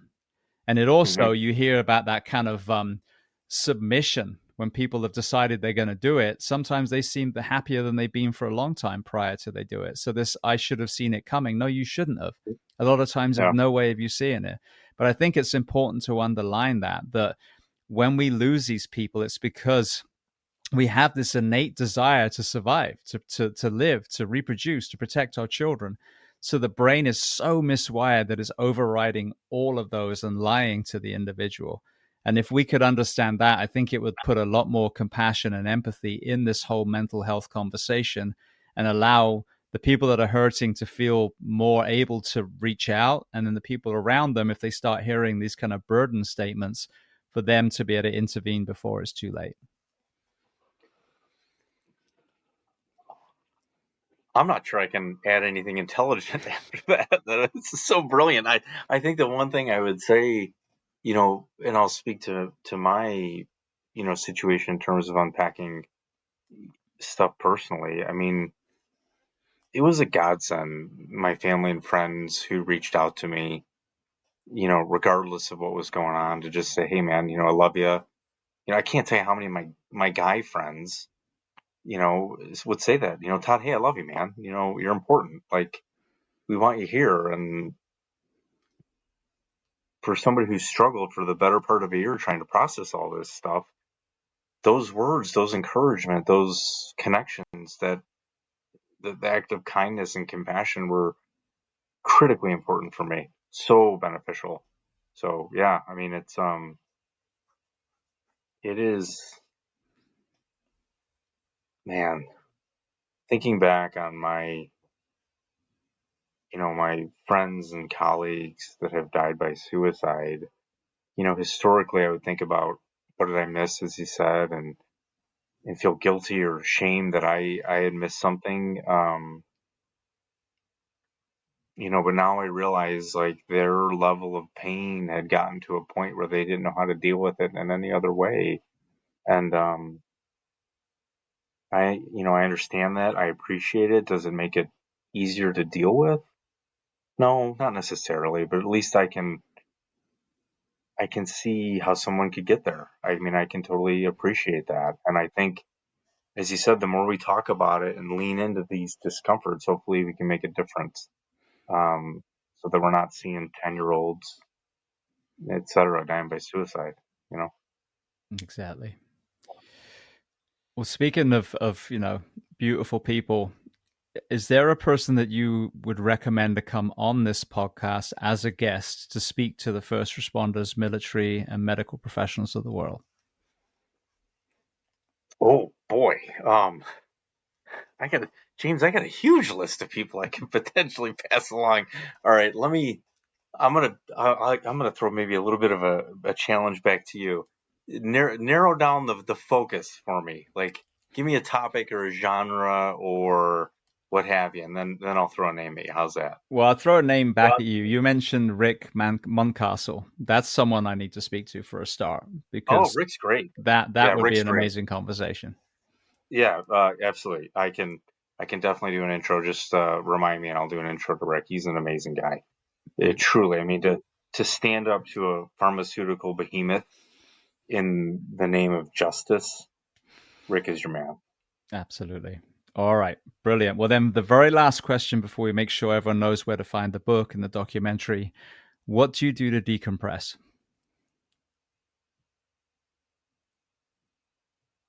For a while, I don't even know that I would have been able to give you a straight answer to that question.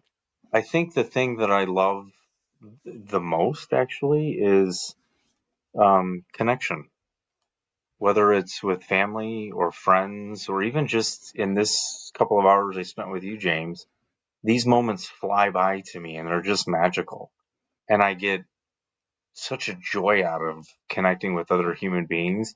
I and I think that's what's gravitated me towards doing this bigger project and doing all this networking is I really enjoy interacting with others. But I also like to golf and play poker and watch my kids play sports and all those kinds of standard things. But from an atypical perspective, this kind of stuff to me is absolutely magic.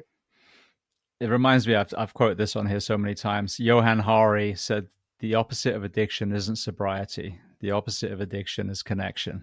And I couldn't agree more.